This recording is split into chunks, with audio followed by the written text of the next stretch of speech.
సందర్భంగా కృష్ణ భగవాన్ని గుర్తు చేసుకోవడం ఎంత ఆనందదాయకం అంటే అది మాటల్లో చెప్పలేమండి. ఇంకా తర్వాత కూడా మన గురువారి ప్రసంగం తర్వాత కూడా ఇలాంటి పాటలు మనం ఆహ్లాదం కోసం కొన్ని పాటలు విందాం. ఇప్పుడు మన గురువారి ప్రసంగం మొదలవుతుంది.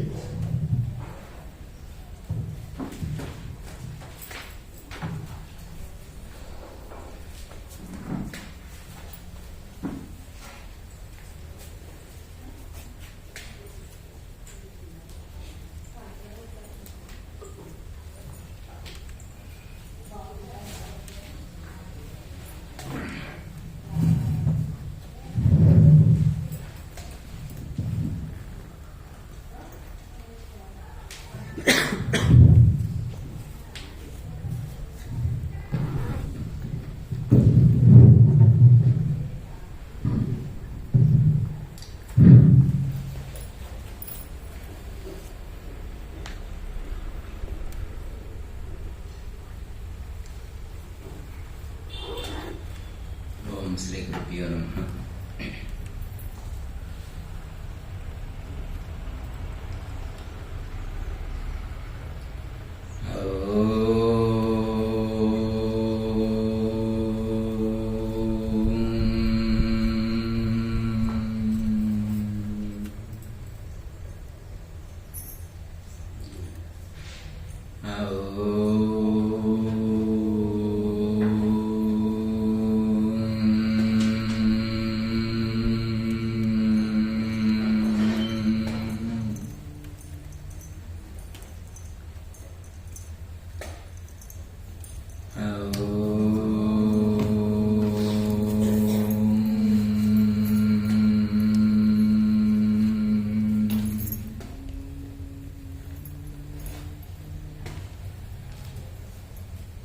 ఆత్మీయులైన మరి మీ అందరికీ కూడా ఆత్మ నమస్కారం.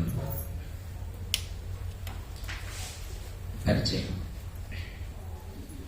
ప్రస్తుతం నేను హైదరాబాద్లో అచల పీఠము మరియు అచలాశ్రమను గత 10 సంవత్సరాల నుంచి నిర్వహిస్తూ ఉన్నాం. ఇక్కడ కృష్ణకుమారి గారు, రాఘవ గారు, మీ పేరు శరత్ గారు మరి ఆహ్వానం మేరకు శ్రీ విశ్వ చైతన్య పిరమిడ్ ఆశ్రమం చాతకొండ కొత్తగూడెం రావడం జరిగింది. మరి వారు చెప్పారు, రాఘవ గారు చెప్పారు, మంగళవారం నాడే ఇది ప్రారంభం చేశాము. మరి మొట్టమొదట ఆ దైవానికి సంబంధించినటువంటి ఈ ధ్యానానికి సంబంధించి, భగవద్గీతకు సంబంధించి 4 మంచి విషయాలు ఇక్కడ మీరు తెలియచేయండి అని చెప్పి వారు ఆహ్వానించడం జరిగింది. మరి పరమాత్మ యొక్క అనుగ్రహంతో ఈరోజు ఈ యొక్క శ్రీ విశ్వ చైతన్య పిరమిడ్ ఆశ్రమం నందు పలికేటువంటి ప్రయత్నం చేస్తాను.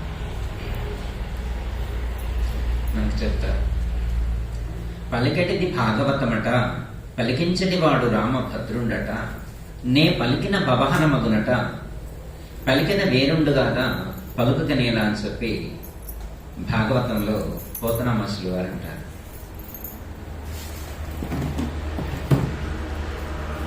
అంటే పలికించేవాడు ఆ యొక్క పరమాత్మ స్వరూపం. ఇక్కడ కూడా ఈ ఉపాధి అనేటువంటిది నిమిత్తం.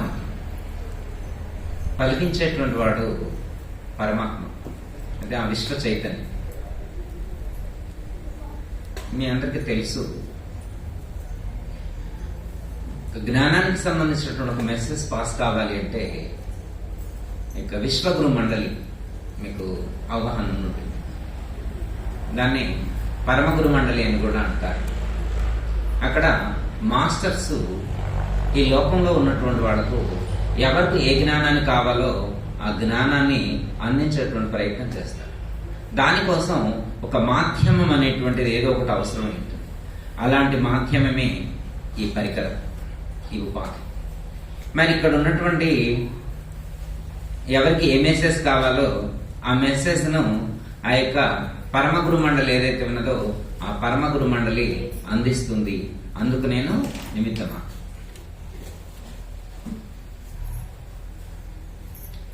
ఈరోజు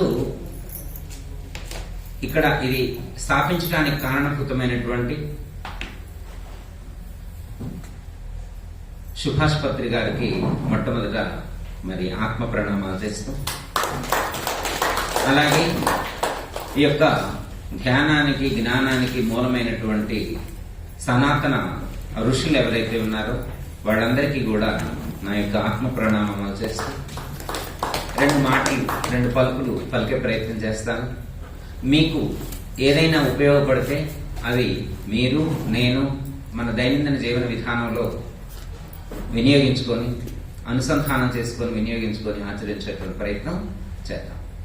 ఇక్కడ పలికేటువంటి ఒక్క పలుకైనా మీలో ఎవరికైనా ఒక్కళ్ళకైనా ఉపకరిస్తే నా ప్రయత్నానికి కానీ ఇక్కడ ఈ మేనేజ్మెంట్ చేసేటువంటి వాళ్ళు ఎవరైతే ఉన్నారో వాళ్ళందరి యొక్క ప్రయత్నానికి సాఫల్యత చేకూరినట్టుగా నేను భావిస్తూ ప్రారంభిస్తాను. మనకు ఆధ్యాత్మికంలో వేదాలు అత్యంత ప్రామాణికంగా చెప్పారు. వేదాల్లో చెప్పబడినటువంటిదే ఇంకొంచెం లోతైనటువంటి భావాన్ని ఉపనిషత్తుల్లో చెప్పారు. ఇవన్నీ అందరికీ అర్థం కావు. అందుకే దాన్ని ఫిల్టరైజేషన్ చేసి జనానికి అర్థం కావడం కోసం పురాణాల్లో చెప్పారు. అది కూడా కొంతమందికి అర్థం అవుతుంది, కొంతమందికి కావట్లేదు. అలాగే భాగవతం, రామాయణం, భారతం ఇలా అనేకమైనటువంటి ఆధ్యాత్మిక సాహిత్యాన్ని మనకు అందించారు. దాంట్లో మనం కొంతవరకు అందుకోగలుగుతున్నాం, కొంతమందికి అందుకోలేకపోతున్నాం. మెయిన్ ఏంటంటే ప్రతి విషయం వెనక కూడా అంతరార్థాన్ని గ్రహించేటువంటి ప్రయత్నం చేయాలి. ఎందుకంటే ప్రతి చోట అవే చెప్తారు, కానీ ఆ చెప్పిన దాని వెనక ఉండేటువంటి ఇంటెన్షన్ అనేటువంటిది ఏ ఉద్దేశంతో చెప్తున్నారు అనేటువంటిది మనం ముఖ్యంగా పరిగణించుకొని దాన్ని గుర్తించేటువంటి ప్రయత్నం చేయాలి. అందుకే చెప్తారు అర్థం లేని చదువు వ్యర్థం. అంటే అర్థం అనేటువంటిది మనకు అత్యంత ప్రధానమైనటువంటిది. ఓకే, అయితే ఈ శాస్త్రాలు ఇవన్నీ కొంతమందికి అర్థం కాక అందుబాటులో ఉన్నా లేకపోయినా కానీ సర్వజనీనమైనటువంటిది,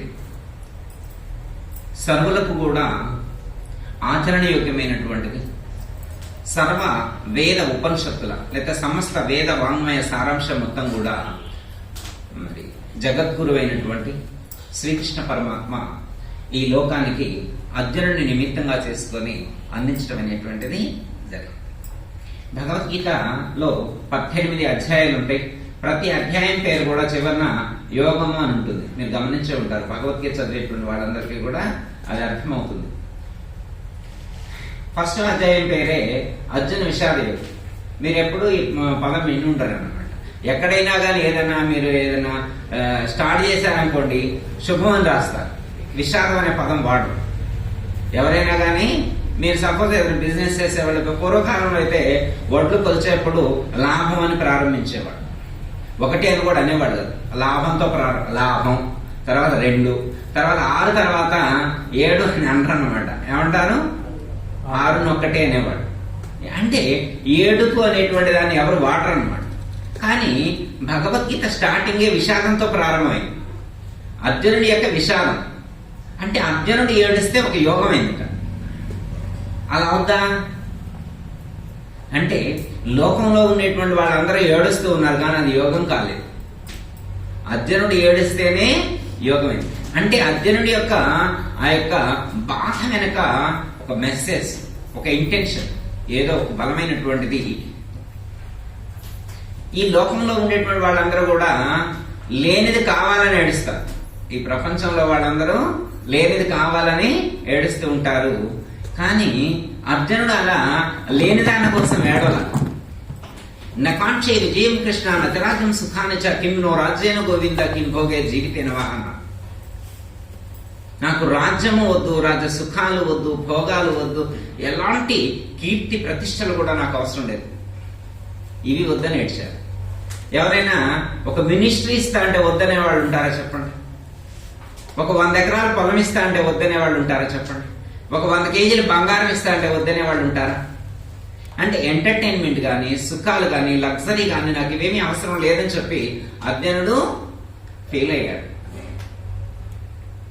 అందుకోసం అంటే ఉన్నది వద్దనుకున్నాడు కాబట్టి అర్జునుడి యొక్క విషాదం ఒక యోగంగా. అయితే అప్పుడు శ్రీకృష్ణ పరమాత్మ ఏమని చెప్పారంటే, నాయన అర్జున, నువ్వు యోగివి కా అన్నారు. ఏం కమ్మన్నారు? యోగిక అన్నారు.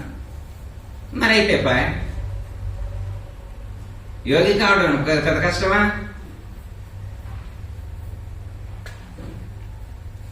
మనమందరం ఏం కావడం కోసం ఇక్కడికి వస్తున్నట్టు? మనం మాత్రం యోగులు కావాలని కాదు వచ్చేది. అంటే అసలు యోగి అంటే ఏంటి? ఏం చేస్తే యోగులు అవుతారు? ఏం చేస్తే యోగులు అవుతారు? లోకంలో ఉన్నటువంటి వాళ్ళందరూ కూడా భోగులు. లోకంలో ఉన్నటువంటి వాళ్ళందరూ కూడా సుఖాల కోసం పరితపించేటువంటి వాడు. విషయ సుఖాల యొక్క ఆ యొక్క లాలతతోటి అటువైపే అట్రాక్ట్ అయి పరిభ్రమిస్తూ ఉన్నారు.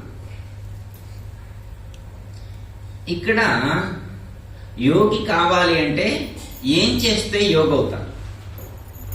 ఏం చేస్తే యోగి అవుతారు అంటే యోగి కావటానికి కావలసినటువంటి క్వాలిఫికేషన్ ఏంటి?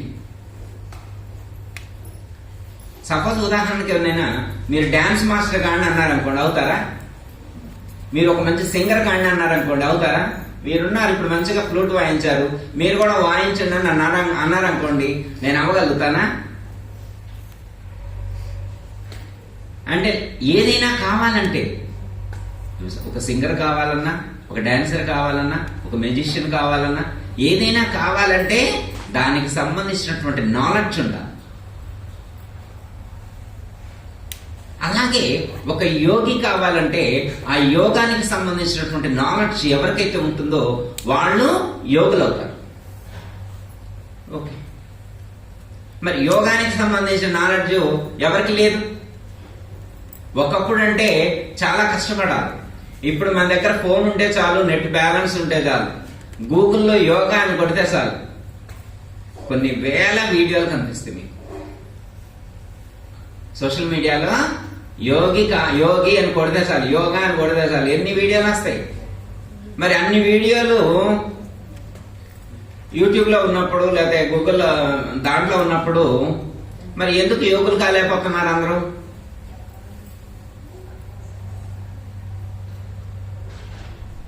అంటే రెండు ఉండాలి. ఒకటి థియరీ తెలియాలా, రెండు ప్రాక్టికల్స్ కూడా చేయాలి. కేవలం థియరీ మాత్రమే తెలుసుకుంటే సరిపోదు, ప్రాక్టికల్స్ కూడా. అలా ప్రాక్టికల్స్ చేసినటువంటి వాళ్ళు మాత్రమే యోగులు కావాలి. మన భారతీయ సాంప్రదాయంలో, మన దేశంలో యోగాకు సంబంధించినటువంటి జ్ఞానాన్ని అందించినటువంటి మహానుభావుడు పతంజలి మహర్షి. మీ అందరికీ కూడా తెలిసే ఉంటుంది పతంజలి మహర్షి.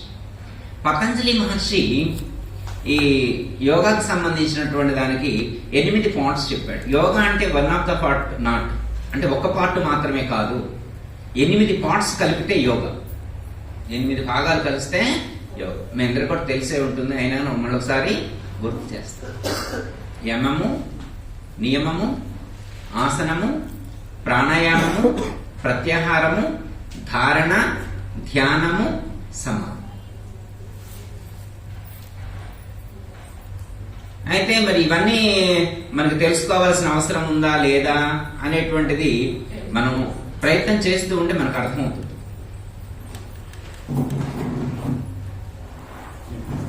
ఇప్పుడు మీరు ధ్యానం చేయాలంటే కూడా ఫస్ట్ దీంట్లో ఏమని చెప్తారంటే ఫస్ట్ ఒకేసారి ధ్యానం చేయమని చెప్పాలి. అక్కడ మీరు ఇందాక చూసారు, ఆహార నియమాలు కూడా పాటించాలి, శరీరం కూడా సహకరించాలి. మీరు సాధన చేయాలంటే శరీరం సహకరించాలి. శరీరం ఒక్కటే కాదు, మనసు కూడా సహకరించాలి. శరీరము మనసు సహకరించినప్పుడు మాత్రమే మనకు అనుకున్నటువంటి ఆ లక్ష్యాన్ని మనం చేయగలుగుతాం, లేకపోతే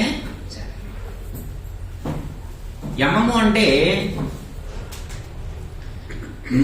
యమము, నియమము అంటే నైతిక విలువలు కలిగి ఉండాలి. ఒకటి ఇంద్రియ నిగ్రహం కలిగి ఉండాలి, నైతిక విలువలు కలిగి ఉండాలి, అలాగే ఇంద్రియ నిగ్రహం కలిగి ఉండాలి. అంటే ఆ చెప్పబడినటువంటి దాని యొక్క అర్థాన్ని గ్రహించి ఆ స్థితిని పొందటానికి మనం సరైనటువంటి ప్రయత్నం చేయాలి.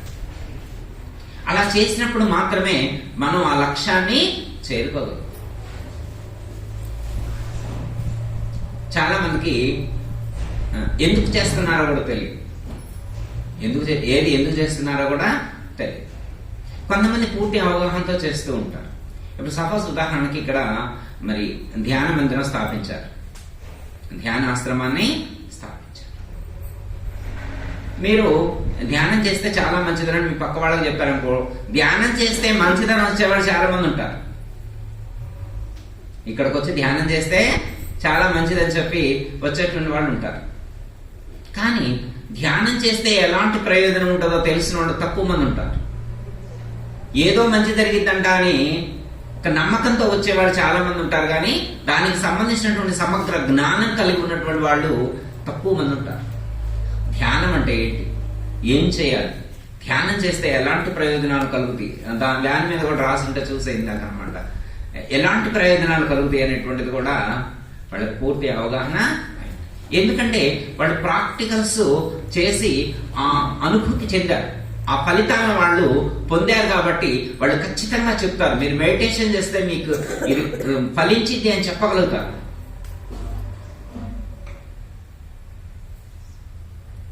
అంటే ధ్యానం చేసినటువంటి వాళ్ళకి ఎలాంటి ఫలితాలు కలుగుతాయి? సపోజ్ ఉదాహరణకి ఇవాళ నుంచి ధ్యానం మొదలు పెట్టారనుకోండి, ఒక 4-5 సంవత్సరాలు ధ్యానం చేశారనుకోండి. 4-5 సంవత్సరాలు ధ్యానం చేసిన తర్వాత వాళ్ళు ఎలా ఉండాలి, మార్పు కొంచెమైనా ఉండాలా వద్దా? ఖచ్చితంగా మార్పు వచ్చి తీరుతుంది. ఇలాంటి ధ్యాన మందిరాల్లో వచ్చి కూర్చొని సామూహికంగా ధ్యానం చేసినప్పుడు ఖచ్చితంగా ఆ ప్రయోజనం అనేటువంటిది కలుగుతుంది.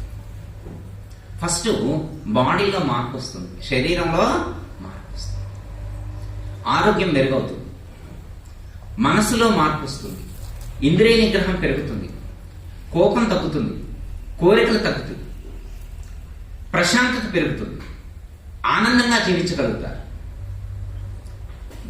ఎందుకంటే మనం ప్రశాంతంగా ఉండి మనం ఆనందంగా ఉన్నప్పుడు మాత్రమే మన చుట్టూ ఉన్నటువంటి వాళ్ళకు దాన్ని మనం షేర్ చేయగలుగుతాం. మన దగ్గరే ఆనందం లేదనుకోండి, పక్క వాళ్ళకి ఏమిస్తాం? ధ్యానం చేసేవాళ్ళు, యోగా చేసేవాళ్ళు ఎలా ఉండాలి అంటే ఆనందంగా ఉండాలి. కొంతమందిని మీరు చూడండి, మీరు మార్కెట్లోకి వెళ్ళి సమాజంలో చూస్తే ఎలా ఉంటారంటే ఏదో పోగొట్టుకున్నోళ్ళలాగా ఏడుస్తూ ఏడుపు మొహం పెట్టుకొని కనపడతారు. కానీ యోగులు అలా ఉండరు, ధ్యానం చేసే వాళ్ళు అలా హ్యాపీగా ఉంటారు, ఆనందంగా ఉంటారు. అందరికీ చెప్పగలుగుతారు, మీరు రండి, ఖచ్చితంగా ఇక్కడికి వస్తే మీకు ఆనందం కలుగుతుంది, మీరు ప్రశాంతంగా ఉంటారు, మీకు ఆరోగ్యం బాగుంటుంది, మీకు ఏది కావాలంటే అది ఆ యొక్క పరమాత్మ మీకు ప్రసాదిస్తారని మీరు ఖచ్చితంగా మీరు చెప్పగలుగుతారు. ఎందుకు, ఎలా చెప్పగలుగుతారు అంటే ఆ ధ్యానం చేసినప్పుడు ఆ పవిత్రత అనేటువంటిది ఏర్పడుతుంది, మనో నిర్మలత్వం ఏర్పడుతుంది. ఎప్పుడైతే మనసు నిర్మలమవుతుందో, అంతఃకరణ పవిత్రమవుతుందో, అప్పుడు మీకు ఆ యొక్క దైవానుభూతి, ఆ యొక్క పరమాత్మ యొక్క చైతన్యం మీకు అనుభూతి కలుగుతుంది. ఇది అందరికీ అందేటువంటిది. మీరు వినే ఉంటారు, ఒక చిన్న ఎగ్జాంపుల్ ఒకటి చెప్తా. ఒక ఆయన 50 సంవత్సరాల నుంచి షర్ట్ వేసుకొని వస్తూ ఉన్నాడు, లోపల 4 బనీళ్ళు వేసుకున్నాడు, 3 బనీళ్ళు, లోపల 3 బనీళ్ళు, ఒకదాని మీద ఒకటి, ఒకదాని మీద ఒకటి, ఒకదాని మీద ఒకటి వేసుకున్నాడంట. ఆ లోపల ఉన్న 3 విడవట్లేదు, ఆ పైన ఉన్న షర్టు మాత్రమే ఉతుకుతున్నాడు.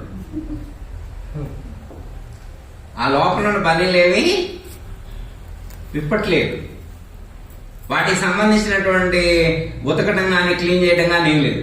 పైన ఉన్నటువంటి ఆ షర్ట్ ఒకటి ఉంది, అదొకటి మాత్రమే ఉతుకుతూ ఉన్నాడు. 50 సంవత్సరాల నుంచి అవి విప్పకుండా ఉంటే స్మెల్ వస్తారా? అది చెప్పండి, వస్తారా? 2 రోజులు మనం బ్రష్ చేయకుండా ఉంటేనే మనకి స్మెల్ వస్తుంది. 50 సంవత్సరాల నుంచి ఆ బనీలు 3 బనీలు వేసుకొని విప్పకుండా ఉంటే స్మెల్ రాదా? వచ్చి అక్కడ కూర్చున్నాడు. ఆయన వచ్చి ధ్యాన మందిరంలో కూర్చోను, అలా కూర్చొని ఇస్తారా? పక్కన ఉన్నాడు వాళ్ళు, ఏ వాసన వస్తుందో వాసన వస్తుందో అన్నారు. ఒక ఆయన అక్కడ కూర్చున్నాడు, ఏ బయటికి నెట్టండి అన్నారు. ఇంత వాసన వస్తుంది ఎట్లా భరించుతూ బయటికి నెట్టండి అంటానండ్రా, వాసన వస్తుంది, ఏం చేస్తాం? పోనీ ఆయన సెంటు కొట్టుకొని వస్తే, ఆయన బాడీ స్ప్రే పెట్టుకొని వస్తే పెర్ఫ్యూమ్ బాగుందిలే ఉంచుతారని అనుకోవచ్చు. స్నానం చేయకపోతే వచ్చేటువంటి స్మెల్. నెట్ ఏంటంటే ఆయన వెళ్ళను బయటకు వెళ్ళండి సార్ అంటే ఆయన ఏమనంటే, నేను ఇక్కడ రాఘవ గారు శరత్ గారు ఇక్కడ విశ్వశేతన పిరమిడ్ ధ్యానం కాడికి వస్తే మంచిగా ఉతికి పెడతా అన్నారు, అందుకే ఇక్కడికి వచ్చాను. ఇప్పుడు ఎవరైనా పొమ్మంటారా?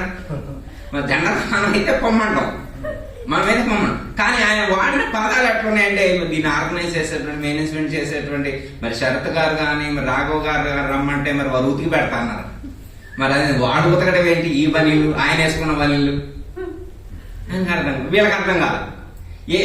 ఇటువైపు చూశారు, శరత్ గారికి వెళ్ళి ఎక్కడ ఉన్నారు, ఇటు చూశారు, ఏ స్వామి మీరు రమ్మన్నారా అని. అర్థమయ్యే అర్థం కానట్టు అన్నారు. ఏమన్నా ఆయన పేరు వాడిందంటే మరి తెలియకుండా వచ్చి కూర్చోరు అన్నారు కదా. అర్థమైంది. అప్పుడు ఒక ఆయన గారు అక్కడ నిజంగా రమ్మన్నారా వారా? నిజంగా వారే రమ్మన్నారు. అవునండి వారే రమ్మన్నారు. ఇంతకు మరి ఇట్లా ఒక ఆయన ఇట్లా చొక్కా అనేది చూస్తుంది. ఆయన చొక్కాని చూస్తే ఆయన బనీన్ లేదు, అసలు బనీను లేదు, పైన వేసుకున్న చొక్కా ఒకటే ఉంది. ఇదేందని మరి లోపల 3 బనీలు ఉన్నాయన్నారా, ఉతకలేదని చెప్పారు కదా, మరి స్మెల్ వస్తున్నాయి కదా, మరి ఇప్పుడు వాళ్ళు రమ్మన్నారన్నారు, ఉతుకుతా అన్నారు, ఇంతకు బనీలు వేయన్నారు. ఏమర్థమైంది? మామూలు వాళ్ళకైతే ఏమర్థం కాదు. ఇందులో నిష్ణాతులైనటువంటి వాళ్ళు ఎవరైతే యోగాలో నిష్ణాతులైనటువంటి వాళ్ళు, వారు ఏమి వాడారు, ఎందుకు వాడారు, ఎలాంటి పదాలు వాడారో గుర్తించగలుగుతారు. మీరు వినే ఉంటారు, ఒక ఆయన పైన షర్ట్ వేసుకున్నా అనుకోండి, లోపల వేసుకున్న 3 టీ షర్ట్లు కానీ బనీలు గురించి కనపడుతుందా? బయటికి కనపడుతుందా? కనపడదు కదా. దాన్ని ఇన్నర్ సాఫ్ట్వేర్ అనుకోండి. లోపల ఉన్నటువంటివి ఏంటో తెలుసా? ఆయన ఉతకాలని చెప్పింది ఏంటో తెలుసా? లోపల ఉన్న శరీరాలు. ఏ శరీరాలు? లోపల ఉన్న శరీరాలు. బయటకు ఒకటే కనపడుతుంది. ఇప్పుడు మనకి మాత్రం 4-5 కనపడుతున్నాయి బయటికి, మనకి మాత్రం పాదం నుంచి శిరస్సు వరకు ఒకటైనా కనపడేది. ఆయన లోపల ఇంకో 3 ఉన్నాయంట. అవేంటి? సూక్ష్మ శరీరం. ఈ స్థూలం లోపల ఏముంటది? సూక్ష్మ శరీరం. దాని లోపల కారణ శరీరం, దాని లోపల మహాకారణ శరీరం. ఇంకో శరీరం వేసుకుంటే కైవల్య శరీరం. 4 బనీళ్ళు అంటే 4 శరీరాల లోపల ఉన్నాయి. పైకి ఒకటే కనపడుతుంది, లోపల 4. దీన్నే ఇంకో అర్థంలో పంచకోశ శుద్ధి అని చెప్తారు. యోగాలో చెప్తారు, మీరు వినే ఉంటారు, ఆయన ఒకసారి గుర్తు చేస్తారు. పంచకోశ శుద్ధి. పంచకోశ శుద్ధి అంటే ఎన్ని కోశాలు? 5. పై కనిపించేటువంటిది ఏంటది? అన్నమయ. ఇది అన్నముతోటే వృద్ధి చెందుతుంది. అన్నముతోటే వృద్ధి చెందుతుంది. ఇది అన్నమయ కోశం. దీని లోపల ఇంకా ఉండేటువంటి వాడు 4: ప్రాణమయ, మనోమయ, విజ్ఞానమయ. లోపల 4 ఉన్నాయి, బయటకు 1 కనపడుతుంది. మొత్తం ఎన్ని కోశాలు? అయితే ఆత్మజ్ఞానాన్ని పొందాలనుకునేటువంటి వాడు పంచకోశ శుద్ధి జరగాలంటారు. ఎలా జరుగుతుంది? ధ్యానం చేస్తే జరుగుతుంది, ప్రాణాయామం చేస్తే జరుగుతుంది. ప్రాణాయామం చేస్తే జరుగుతుంది, ధ్యానం చేస్తే. అంటే అవి మనకు సంబంధించినయా, వేరే వాళ్ళకి సంబంధించినయా? ఇప్పుడు ప్రాణం అని అన్నం అనుకోండి, అది మీలో ఉందా లేదా? ఉన్నదని నేను అనుకుంటున్నా. లేదైనైతే అనరగా. మనస్సు లోపల ఉందని నేను అనుకుంటున్నా. లేదైనైతే అనరగా. మీరు బుద్ధి మీ అందరికీ ఉందని నేను అనుకుంటున్నా. లేదనైతే అనరు కదా. ఓకే. అన్నమయ అంటే స్థూల శరీరం, ప్రాణమయ అంటే ప్రాణం, మనోమయ అంటే మనసు, విజ్ఞానమయ అంటే బుద్ధి, ఆనందమయ అది కనపడేది కాదనుకోండి. ఇవైనా కానీ ట్రై చేస్తే కొన్ని కనపడతాయి, కొన్ని కనపడిన దాన్ని శుద్ధి చేయడానికే కష్టం. ఇప్పుడు ఓ చీరకి లేదా డ్రెస్కి మురికంటింది అనుకోండి, మరకేడని అంటుకొని వస్తే ఇంటికాడ ఆవిడ గారు ఉంటది, ఏడంటించుకొని వచ్చి నువ్వు నాయన అంటది, రుద్ది పోగొట్ట. మరి లోపల ఉన్నటువంటి మనస్సులు కానీ బుద్ధిలో కానీ లోపల ఎన్నెన్ని మరకలు ఉండొచ్చు, ఎన్నెన్ని వాసనలు ఉండుంటాయి. వేదాంతంలో దీన్ని మురికి అనుకుని ఏమన్నారు? వాసనలు అన్నారు. వినే ఉంటారు మీరు. ఏమంటారు? వాసనలు. వాసన క్షయమే మోక్షం. భగవద్గీతలో పరమాత్మ చెప్తారు. మోక్షం అంటే వేరే కాదు, లోపల ఉన్న వాసనలు ఏవైతే ఉన్నాయో వాటిని కడిగేసుకుంటే తుడి చేసుకుంటే మోక్షమే. వాసనాక్షయమే. వాసనలు ఎలా వస్తాయన్న దానికి ఎగ్జాంపుల్ ఏం చెప్తారంటే, ఒకటి దేహ వాసన, 2 శాస్త్ర వాసన, 3 లోక వాసన. దీన్ని వాసనాత్రయం అన్నారు. ఈ 3 రకాలుగానే మనకు వాసనలు లోపల ఉన్నాయట. లోపల వాసనలో మీకుందో లేదో నాకు తెలియదు, వాసన మీకున్నాయో లేదో. మీ అందరికీ కూడా ఈ ధ్యానానికి సంబంధించిన వాసన ఉంది కాబట్టి ఇక్కడ వెతుకుతున్నారు. అది లేని వాళ్ళు అందరూ అడిగి తిరుగుతున్నారు. అర్థమైనా? సండే వస్తే చాలు ఎంఏ పంటలో ఉన్నారు, వాళ్ళు పండగ చేసుకుని ఉండాలన్నమాట. మీరు దానికంటే గొప్పదైనటువంటి ఆనందాన్ని అనుభవించడానికి ఇక్కడికి వచ్చారు. వాళ్ళు అక్కడ ఆనందం ఉందనుకున్నారు, కానీ అంతకు మించిన ఆనందం ఇక్కడ ఉన్నదని మీరు గుర్తించారు కాబట్టి ఇక్కడికి వచ్చారు. ఎందుకు? మీకు ఆ వాసన ఉంది. మనకు ఉండాల్సింది ఆ వాసనే, మనకు ఉండాల్సింది ఆ వాసనే. అది ఉంది కాబట్టి ఇక్కడికి వచ్చి, లేకపోతే ఇక్కడికి ఎందుకు వస్తాం? అది అర్హత. దీన్నే భగవద్గీతలో ఏమనంటే, ప్రాప్య పుణ్య కృతాన్ లోకాను శిత్వా సరస్వతి సమ శుచినాం శ్రీమతాంగేగే యోగ భ్రష్టో విజాయతే అన్నారు. మీరు గత జన్మలో ఎక్కడైతే సాధన చేసి ఆపారో అక్కడి నుంచి రీస్టార్ట్ చేయడానికి ఒక ఎన్విరాన్మెంట్ లేదా మంచి వాతావరణం అనేటువంటిది నేను క్రియేట్ చేస్తాను. అది ఎలాంటి వాతావరణం? శుచినాం శ్రీమతాంగే, మంచి ఆచారవంతులైనటువంటి వాళ్ళ ఇంట్లో పుట్టేట్టు చేస్తాను. ఫైనాన్షియల్ ట్రబుల్ లేకుండా నేను చేస్తాను.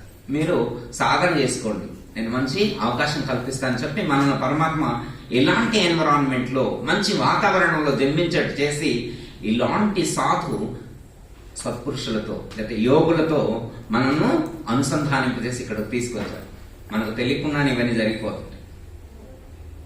ఇంకా అర్హత. ఓకే, నెక్స్ట్ ధ్యానం. మీకు నేను చెప్పేంత కాదు, ఎందుకంటే మీ అందరికీ తెలుసు, మీరు ప్రతినిత్యం చేస్తూ ఉన్నారు కాబట్టి. అయినా కానీ నాకు తెలిసింది మా గురువు గారి ద్వారా నేను గ్రహించింది గుర్తు చేస్తాను. మనకి యోగులు ఏమని చెప్తారంటే, ధ్యానం అనేటువంటిది చేసేది కాదు, చూసేది అని చెప్పారు. ధ్యానం అంటే ఏంటి? చేసేది కాదు, చూసేది. ఓకే, ఏం చూడాలి? దేన్ని చూస్తే ధ్యానం అవుతుంది? సో చూడాలన్నారు, ఓకే చూద్దాం. ధ్యానం అంటే చేసేది కాదు, చూసేది అన్నారు. మరి చూద్దాం. ఎవరిని చూద్దాం? దేన్ని చూద్దాం? దేన్ని చూస్తే ధ్యానం అవుతుంది కదా? దేన్ని చూడాలి? అయితే మీరు చూడాలనుకున్నటువంటిది అది లోపల ఉన్నదా బయట ఉన్నదా? క్వశ్చనే కదా, అనుకోవచ్చు కదా. మీరు కళ్ళు మూసుకున్నారు, మీరేంటి ఇటువైపు శ్రీ మహావిష్ణువు పైన, ఇటువైపు పరమశివుడు, వాడు కూడా కళ్ళు మూసుకొని కూర్చున్నారు కదా. వాడు కూడా చూస్తున్నారా? నేను చూస్తున్నానని అనుకుంటున్నాను. మనలాగే వాడు కూడా కళ్ళు మూసుకొని కూర్చున్నాడు, అవునా కదా? మరి మనమంటే భక్తులు, మనమంటే లెర్నర్స్, మనమంటే కళ్ళు మూసుకొని ఆ దేవుణ్ణి చూడాలి. మీరు దేన్ని చూడాలనుకుంటున్నారు? దేవుణ్ణి ఏమనుకుంటున్నారు? ఇప్పుడు గుడికాడికి వెళ్ళినాం అనుకోండి, అందరు కళ్ళు మూసుకొని అన్నం పెడతారు. అంటే దైవాన్ని చూడటానికి ఏమని నేను అనుకుంటున్నాను. మరి ఇక్కడ మీరు ఎందుకు కళ్ళు మూసుకొని ఏం చూస్తున్నారు నాకు తెలియదు. ఇక్కడ మీరు కళ్ళు మూసుకొని ఏం చూస్తున్నారో నాకైతే తెలియదు, కానీ దేవాలయంలో మాత్రం కళ్ళు మూసుకొని దైవాన్ని చూడాలంటారు. కానీ అలా దైవాన్ని చూడాలంటే మరి ఇక్కడ దేవుళ్ళే కళ్ళు మూసుకొని కూర్చున్నారు కదా, మరి వాళ్ళు ఎవరిని చూస్తున్నట్టు? మరి వాళ్ళ దేవుడు కదా. జగద్గురు శ్రీకృష్ణ పరమాత్మ, ఆదిదేవుడు, దక్షిణామూర్తి, పరమశివుడు. అక్కడి నుంచే ఈ ధ్యానం పుట్టింది, ఈ జ్ఞానం ఆవిష్కృతమైందే దక్షిణామూర్తి ద్వారా ఈ లోకంలోకి. మరి అలాంటి ఆదిమూర్తి ఆ స్వామి కళ్ళు మూసుకొని ఎవరు చూస్తున్నట్టు? సంథింగ్ ఎవరు చూస్తున్నారు? వాళ్ళు కూడా కళ్ళు మూసుకొని ఏదో చూస్తున్నారు. మనం కళ్ళు మూసుకొని చూసినట్టే వాళ్ళు కూడా కళ్ళు మూసుకొని చూస్తున్నారు. అంటే ఇప్పుడు కళ్ళు మూసుకొని ఏం చూస్తే ధ్యానం అవుతుంది. ఇప్పుడు ధ్యానం అంటే అర్థమైంది కదా మనకి. ధ్యానం అంటే చేసేది కాదు, చూసేది. చేసేది కాదు, చూసేది. అంటే దేన్ని చూడాలి? మీరు చూడాలనుకున్నటువంటిది ఎక్కడుంది? ఏమో గురువు గారు మాకు అవన్నీ తెలియదండి, ఇట్లా కూర్చొని కళ్ళు మూసుకొని ఇట్లా చేతిలో వేలు ఇట్లా కలిపి ఇట్లా కాళ్ళు ఇలా వేసుకొని కళ్ళు మూసుకొని శ్వాస మీద ధ్యాస పెట్టండి, ఇంకా అదే ధ్యానం, అదే గురువు, అదే జ్ఞానం, మీకు ఏది కావాలో అదే ఆ పరమాత్మ మిమ్మల్ని అక్కడ చేస్తారని చెప్పారు. అంతేనా? అంతేనా? అంతేనా? అంటే వాళ్ళు చేసపోతే పోవడమే కానీ మీకంటూ ఒక గోల్ లేదా? మీరంటూ ఫలానా కాడికి వెళ్ళాలని అనుకోవట్లేదా? మీకో లక్ష్యం వద్దా? ఎవరో చెప్తే వెంటనేనా? అంటే మహాత్ములు మనం సరిగ్గానే తీసుకెళ్తారు, అందులో సందేహం లేదయ్యా. మళ్ళా మహాత్ములు అనేది కాదనమాట. కాకపోతే మన పాయింట్ ఆఫ్ వ్యూలో, సపోజ్ ఉదాహరణకి ఇక్కడ ఒక ట్రైన్ ఎక్కారనుకోండి, ఢిల్లీ వెళ్ళాలనుకున్నారు, హైదరాబాద్ లో ట్రైన్ ఎక్కారు, ఢిల్లీ ఎక్కారు, రాజధాని ట్రైన్ ఎక్కారు, చేర్చుద్ది, అది సందేహం లేదు. మీకు తెలిసెక్కినా ఢిల్లీ చేరుకుంటారు, మీకు తెలియకుండా ఆ ట్రైన్ ఎక్కినా ఢిల్లీ చేరుకుంటారు. Don't worry, don't feel. దాంట్లో ఏమాత్రం కూడా ఆలోచించాల్సిన అవసరం లేదు.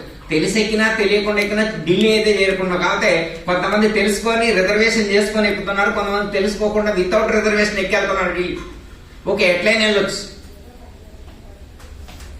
పని పూర్తయింది. ఎట్లయినా పని పూర్తయింది. Just review. మీరు ఒక పని చేసేప్పుడు ఎందుకు చేస్తున్నారు, దానివల్ల ప్రయోజనం ఏంటి, ఎలా చేయాలి అనుకొని చేద్దాం. లక్ష్యం లేకుండా ఎందుకు ప్రయాణం, అడ్రస్ లేకుండా ప్రయాణం ఎందుకు? ఓకే, ధ్యానం అంటే చేసేది కాదు, చూసేది. ఎవరిని చూడాలి? ఎవరిని చూడాలి? ఎవరిని చూస్తే ఇది నీకు చూడటం అయిపోయినట్టు. ఇంకా అయిపోయింది, మేము చేయాల్సిన పని అయిపోయింది. ఇప్పుడు ఒక పిల్లవాడిని మీరు కాలేజీకి పంపిస్తారండి, ఎన్ని సంవత్సరాలను పంపిస్తారు? వెళ్తా ఉండు 30 ఏళ్ళే వాడు వెళ్తూనే ఉన్నాడు అనుకోండి కాలేజీకి. ఇంకెన్నాళ్ళరా చదువుకునేది, చదువు అయిపోలేదు, ఇక ఆపనని అంటారా అనరా? ఏం చదువుకోవాలనుకుంటున్నావు?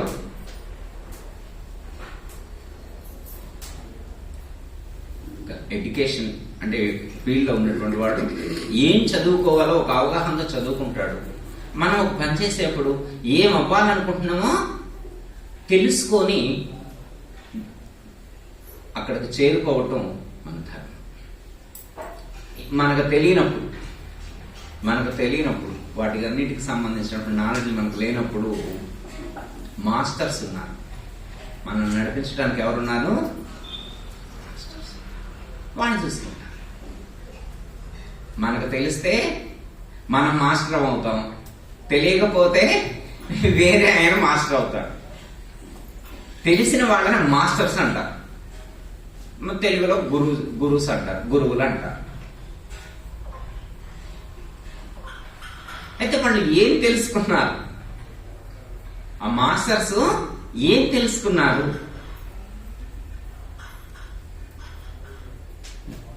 మీరు వినే ఉంటారు, అంతర్ముఖ ప్రయాణం. విన్నారు ఎప్పుడన్నా? అంతర్ముఖ ప్రయాణం. మీలోకి మీరు ప్రయాణం చేయండి అన్నారు. మీలోకి మీరు ఇప్పుడు ఇక్కడ నుంచి ఖమ్మం నుంచి, కొత్తగూడెం నుంచి ఖమ్మం వెళ్ళాలనుకోండి, ఏమంటారు? బస్సుకి వెళ్ళాలా, ట్రైన్కి వెళ్ళాలా, కార్లో వెళ్ళాలా, ఆలోచన ఉంటాం. ఇప్పుడు మీలోకి మీరు ప్రయాణం చేయాలనుకోండి, ఏ వెహికల్ వాడతారు? ఏంది గురువు గారు, మాలోకి మేము ప్రయాణం చేయడానికి కూడా ఒక వెహికల్ కావాలా, ఒక మాధ్యమం అనేటువంటిది ఒకటి ఉండాలా? నాకు తెలియదు, ఎందుకు కొత్తగా అలా అనాలని అనిపించింది అన్నాను. మీరు లోపలికి వెళ్ళడానికి ఏం వాడుతున్నారు? మీరు ఏ వెహికల్ వాడుతున్నారు? ఎలా వెళ్తున్నారు లోపలికి? అంటే లోపలికి వెళ్ళటానికి కూడా వెహికల్ కావాలా?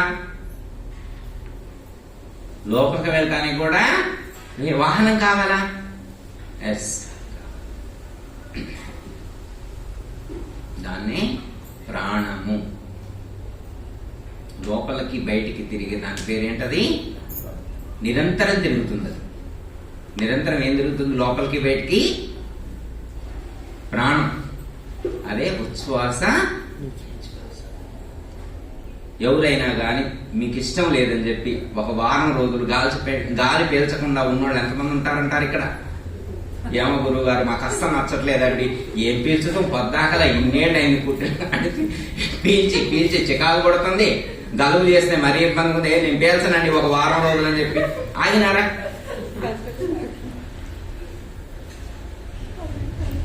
మనకి ఇష్టం ఉన్నా ఇష్టం లేకపోయినా పీల్చుతూనే ఉన్నాం.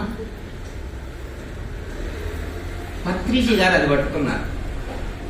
అర్థమైందమ్మా? చాలా సాధనలు ఉన్నాయి ఆధ్యాత్మిక మార్గంలో, సాధనలు చాలా ఉన్నాయి. కానీ వారు ఏం చేశారంటే ఇది సర్వజనీనంగా సమస్త మానవాళి అందరికీ కూడా, చదువుకున్నా చదువుకోకపోయినా, పండితులైనా పామరులైనా కానీ అందరికీ కూడా తేలికగా ఉండాలి. వాళ్ళు వాళ్ళ లోపలికి ప్రవేశించటానికి ఇంతకంటే సులువైన మార్గం లేదు అని చెప్పి వారు గుర్తించి శ్వాస మీద ధ్యాస అనేటువంటి దాన్ని అందించారు. నేనంటే ప్రాణం అన్నది శ్వాస అన్నది ఒకటేనా కాదా? మరి మీకు ఏమనుకుంటున్నారో ఏమో, పదాలు ఏమన్నా డిఫరెన్స్ ఉండొచ్చేమో. లోపలికి పోయి బయటకు వచ్చేది అదే కదా రోజు. ఒకవేళ మీరు అంటే మీరు ఈ ఫీల్డ్ లో ఉన్నారు కాబట్టి మీకు అర్థం అవుతుంది. మీరు ఎన్నిసార్లు లోపలికి వెళ్ళి బయటకు వస్తున్నారు అంటే నేను ప్రాణం కాదనేది. అదేంటి మేము వెళ్ళటం ఏంటి, ప్రాణం వెళ్ళటం వేరే డిఫరెన్స్ ఉంటుంది. ఏమన్నా అర్థం గుర్తించున్నామంటే మీరు వెళ్ళి రావడం వేరు, దానంతరం అది వెళ్ళి రావడం వేరు. అదేంటి దానంతరం అది వెళ్ళి రావడం ఏంటి, మీరు వెళ్ళడం ఏంటి డిఫరెన్స్?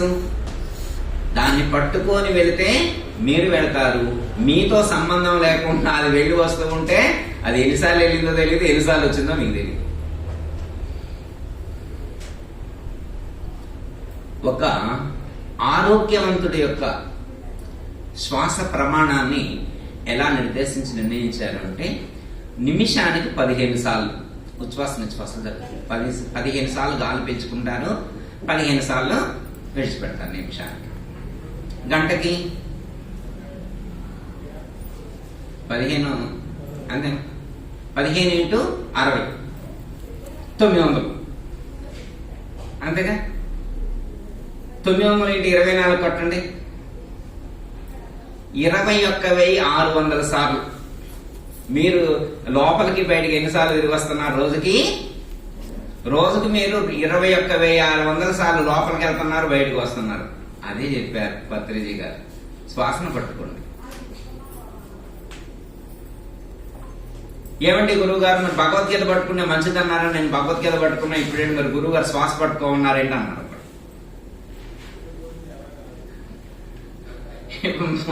భగవద్గీతను పట్టుకుంటే బెస్ట్ అంటారా, శ్వాసను పట్టుకుంటే బెస్ట్ అంటారా?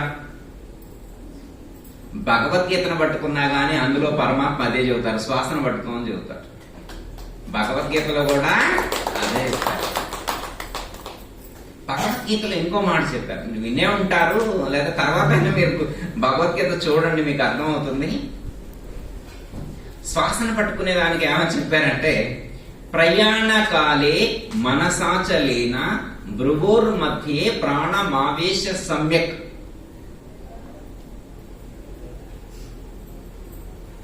ప్రాణాన్ని భ్రూమధ్య స్థానంలో నుంచి లోపల పంపేమన్నారు. ఎటు నుంచి?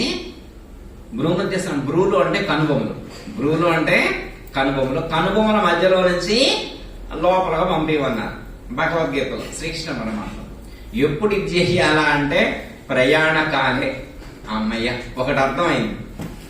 ప్రయాణం అయిపోయేప్పుడు ఈ పని చేయాలట. మనం ప్రయాణం అయిపోయేప్పుడు ఈ పని చేయాలంట. అంటే ప్రయాణం అంటే యాడికి? కాశీ పోతున్నారా మీరేమన్నా, రామేశ్వరం పోతున్నారా, ఆ ప్రయాణం గురించి చెప్పారా? అప్పుడు కాదు కదా. ఏ ప్రయాణం అయిపోయేప్పుడు పోవాలంట? శరీర నిష్క్రమణం జరిగేప్పుడు. ఇప్పుడు శరీరాన్ని విడిచిపెట్టి వెళ్ళే లాంగ్ టూర్ ఇది. ఇది వెళ్తే వచ్చేది కాదనమాట. మిగతా టూర్లన్నీ వెళితే వచ్చాయి, మిగతా వెళితే వచ్చే టూర్లు. ఇది ఎట్లాంటి టూర్ అంటే ఇక వెళితే వచ్చేది కాదనమాట. ప్రయాణకాలిక ప్రయాణం సంచి సర్దుకొని పోయేప్పుడు, మూట ముళ్ళ సర్దుకొని పోయేప్పుడు అప్పుడైనా చెయ్యి నాయన, మిగతా టైంలో కాకపోతే అప్పుడైనా చెయ్యి. ప్రయాణకాలే మనసాచలేన, మనసు నిశ్చలంగా ఉంచు. ముందు మనసును నిశ్చలంగా ఉంచు. భ్రువోర్ మధ్యే ప్రాణమావేశ సమ్యక్. నీ యొక్క భ్రూమధ్యంలో నుంచి, భ్రూమధ్య స్థానంలో నుంచి ప్రాణాన్ని పైకి తీసుకువెళ్ళు. ఏం గురువు గారు మరి నోట్లో నుంచో, కంట్లో నుంచో, చపలలో నుంచో అనకుండా భ్రూమధ్య స్థానంలో నుంచి దేశబొమ్మని ఎందుకు చెప్పారు? ఏదో ఒకటి చెప్పొచ్చుగా. భ్రూమధ్య స్థానంలో నుంచి ఎందుకు తీసుకెళ్ళమన్నారు? ఇంకో మాట మీరు వినే ఉంటారు. సర్వద్వారాన్ని సంయమ్య మనోహృది నిరుద్యత. వండర్ఫుల్ వర్డ్ చెప్తారు పరమాత్మ ఇక్కడ. సర్వద్వారాన్ని సంయమ్యం. ఈ పని చేసేప్పుడంట ముందు ద్వారాలన్నీ క్లోజ్ చేయాలంట. ఇంటి ద్వారాలన్నీ క్లోజ్ చేయాలి. సర్వద్వారాన్ని ఏమున్నాయి ద్వారాలు మనకి? ద్వారాలన్నీ కానీ డోర్ చెయ్యి. ఇప్పుడు ఇక్కడ ద్వారం ఉంది, డోర్ ఏది? చెవుని డోరేతానికి పరమాత్మ చెప్పినటువంటి డోర్స్ అనుకున్నాం అనుకోండి. సర్వద్వారాణి అని చెప్పినప్పుడు నవద్వార పురేదేహి అని చెప్పి ఒక సందర్భంలో అంటారు.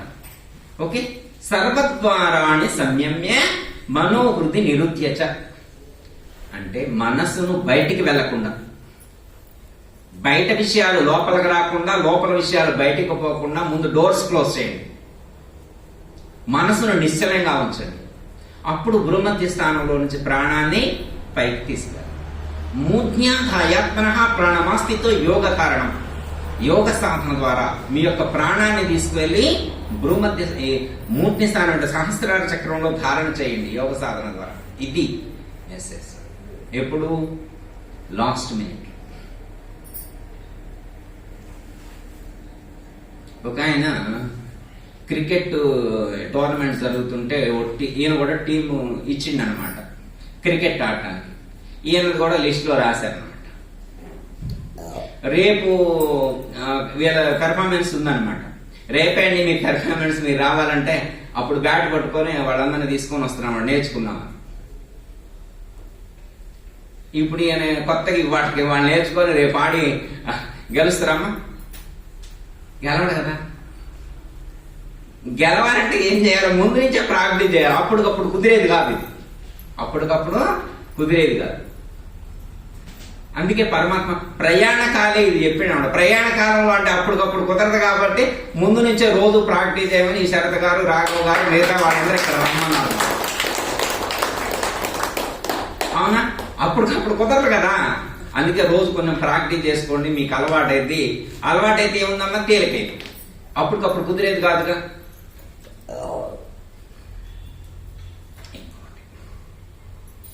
భగవద్గీతలో శ్రీకృష్ణ పరమాత్మ భగవద్గీత యొక్క ఎసెన్స్ ఒక్క మాటలో చెప్తారు. భగవద్గీతలో మీరు వినే ఉంటారు. మళ్ళీ ఒకసారి వచ్చేస్తాం. అంటే మెడిటేషన్ యొక్క ఇంటెన్షన్, యోగా యొక్క ఇంటెన్షన్ మీరు నోట్ చేసుకొని ఉంచుకోవచ్చు. మీకు బాగా చెప్పారు భగవద్గీత, నేను ఎప్పుడు చదువుతున్నాను చెప్పారు టైలర్ గారు. క్షేత్రజ్ఞ విభాగ యోగం విన్నారమ్మ పేరు ఎప్పుడన్నా? భగవద్గీతలో 13వ అధ్యాయం పేరు క్షేత్రజ్ఞ విభాగ యోగం. యోగులైనటువంటి వాడు ఏం చెయ్యాలి అంటే శరీరమును శరీరిని, క్షేత్రమును క్షేత్రజ్ఞుని, శరీరమును శరీరిని, దేహాన్ని దేహిని వేరు చేయాలి.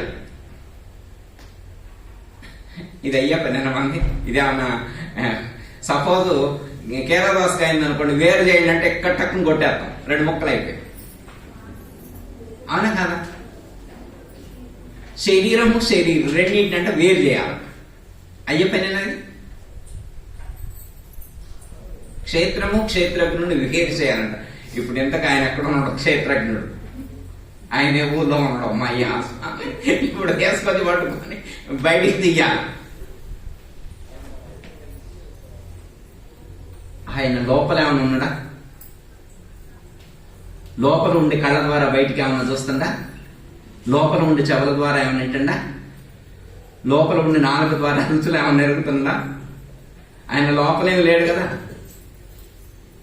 సరే, ఆయన సంగతి వదిలేద్దాం. ఇప్పుడు మీరందరూ లోపల ఉన్నారా, బయట ఉన్నారా? మీరందరూ ఇప్పుడు మీ లోపల ఉన్నారా, బయట ఉన్నారా? లోపల నుండి బయటకు చూస్తున్నారా, బయట నుండి లోపల చూస్తున్నారా? నేనైతే మీరందరూ మీ శరీరాల లోపలే ఉన్నారనుకుంటున్నా.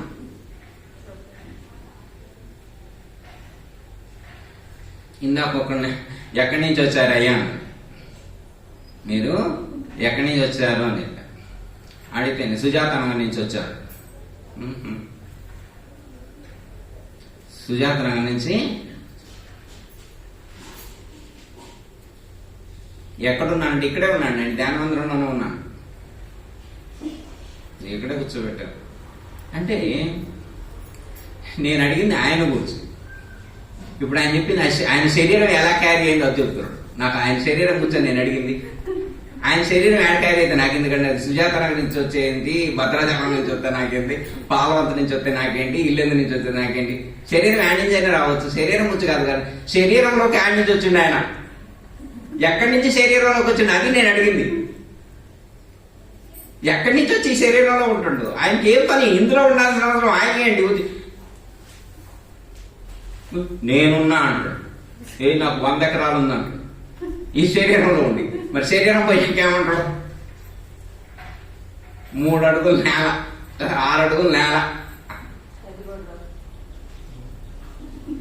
అయితే ఇప్పుడు ఎక్కడి నుంచి వచ్చి ఈ శరీరంలో ఉంటాడు ఎంతమంది తెలుసు? మరి వీరందరూ ట్రై చేసేది ఏంటి? దాన్ని పట్టుకోవడానికేగా. యోగా అంటే ఏంటి? దాన్ని పట్టుకోవడానికి. మీరు ఎక్కడి నుంచి వచ్చారో పట్టుకోవాలా. ఎవరిని పట్టుకోవాలా? మిమ్మల్ని మీరే పట్టుకోవాలి. అదే మమ్మల్ని మేము పట్టుకోండి, గురువు గారు మమ్మల్ని మేము పట్టుకోండి. మీరందరూ మిమ్మల్ని వదిలిపెట్టి వేరే వేరే ఏదో పట్టుకొని తిరుగుతున్నారు. మీరు కాదు, లోకంలో వాళ్ళు. మిమ్మల్ని వచ్చి నేనంటలా, మీరు ప్రాక్టీస్ లో ఉన్నారు. ఓకే, లోకంలో వాళ్ళందరూ వేరే వేరే పట్టుకొని తిరుగుతున్నారు. అసలు వాళ్ళతో వాళ్ళు ఉంటారు. మన లక్ష్యం ఏంటి? మనతో మనం ఉండాలి. ఎవరితో ఉండాలి? మనతో మనం ఉండాలి. ఇక్కడికి వచ్చింది దేనికి? ఫోన్ చూసుకోవడానికే. ఎవరితో ఎవరు ఉండాలా? మనతో మనం ఉండాలి. ఓకే, అయితే మనం ఎక్కడున్నామని ఇంతకీ మనం ఎక్కడున్నాం అంటే కుర్చీలో పెట్టినటువంటి శరీరం గురించి కాదు నేను అనేది. కుర్చీలో కూర్చోబెట్టినటువంటి శరీరం గురించి కాదు నేను అనేది. అర్థమైందా? శరీరం లోపల కూర్చున్న ఆయన గురించి నేననేది ఎవరి గురించి? శరీరంలో ఒక ఆయన కూర్చొని ఉన్నాడు. ఆయన లేపితే మీ శరీరం ఆగదు. ఆయన లేపితే మీరు లేచిపోవాల్సిందే. అర్థమైందా? ఆయన కూర్చోమంటేనే శరీరం కూర్చోవాలి. ఇంతకీ మీరు అనుకుంటున్నది ఈ శరీరం దాన్ని మోస్తుందని కాదు. ఈ శరీరం దాన్ని మొయ్యలేదు. అదే ఈ శరీరాన్ని మోస్తుంది. అదే ఈ శరీరాన్ని. పోనీ అది ఎంత ఉంటుంది గురువు గారు? అదేమో 1/2 కేజీ మందం ఉంటుంది. శరీరాన్ని మోయాలంటే అది కూడా 1/2 కేజీ మందం ఉండాలి, కోరుకున్నారుగా.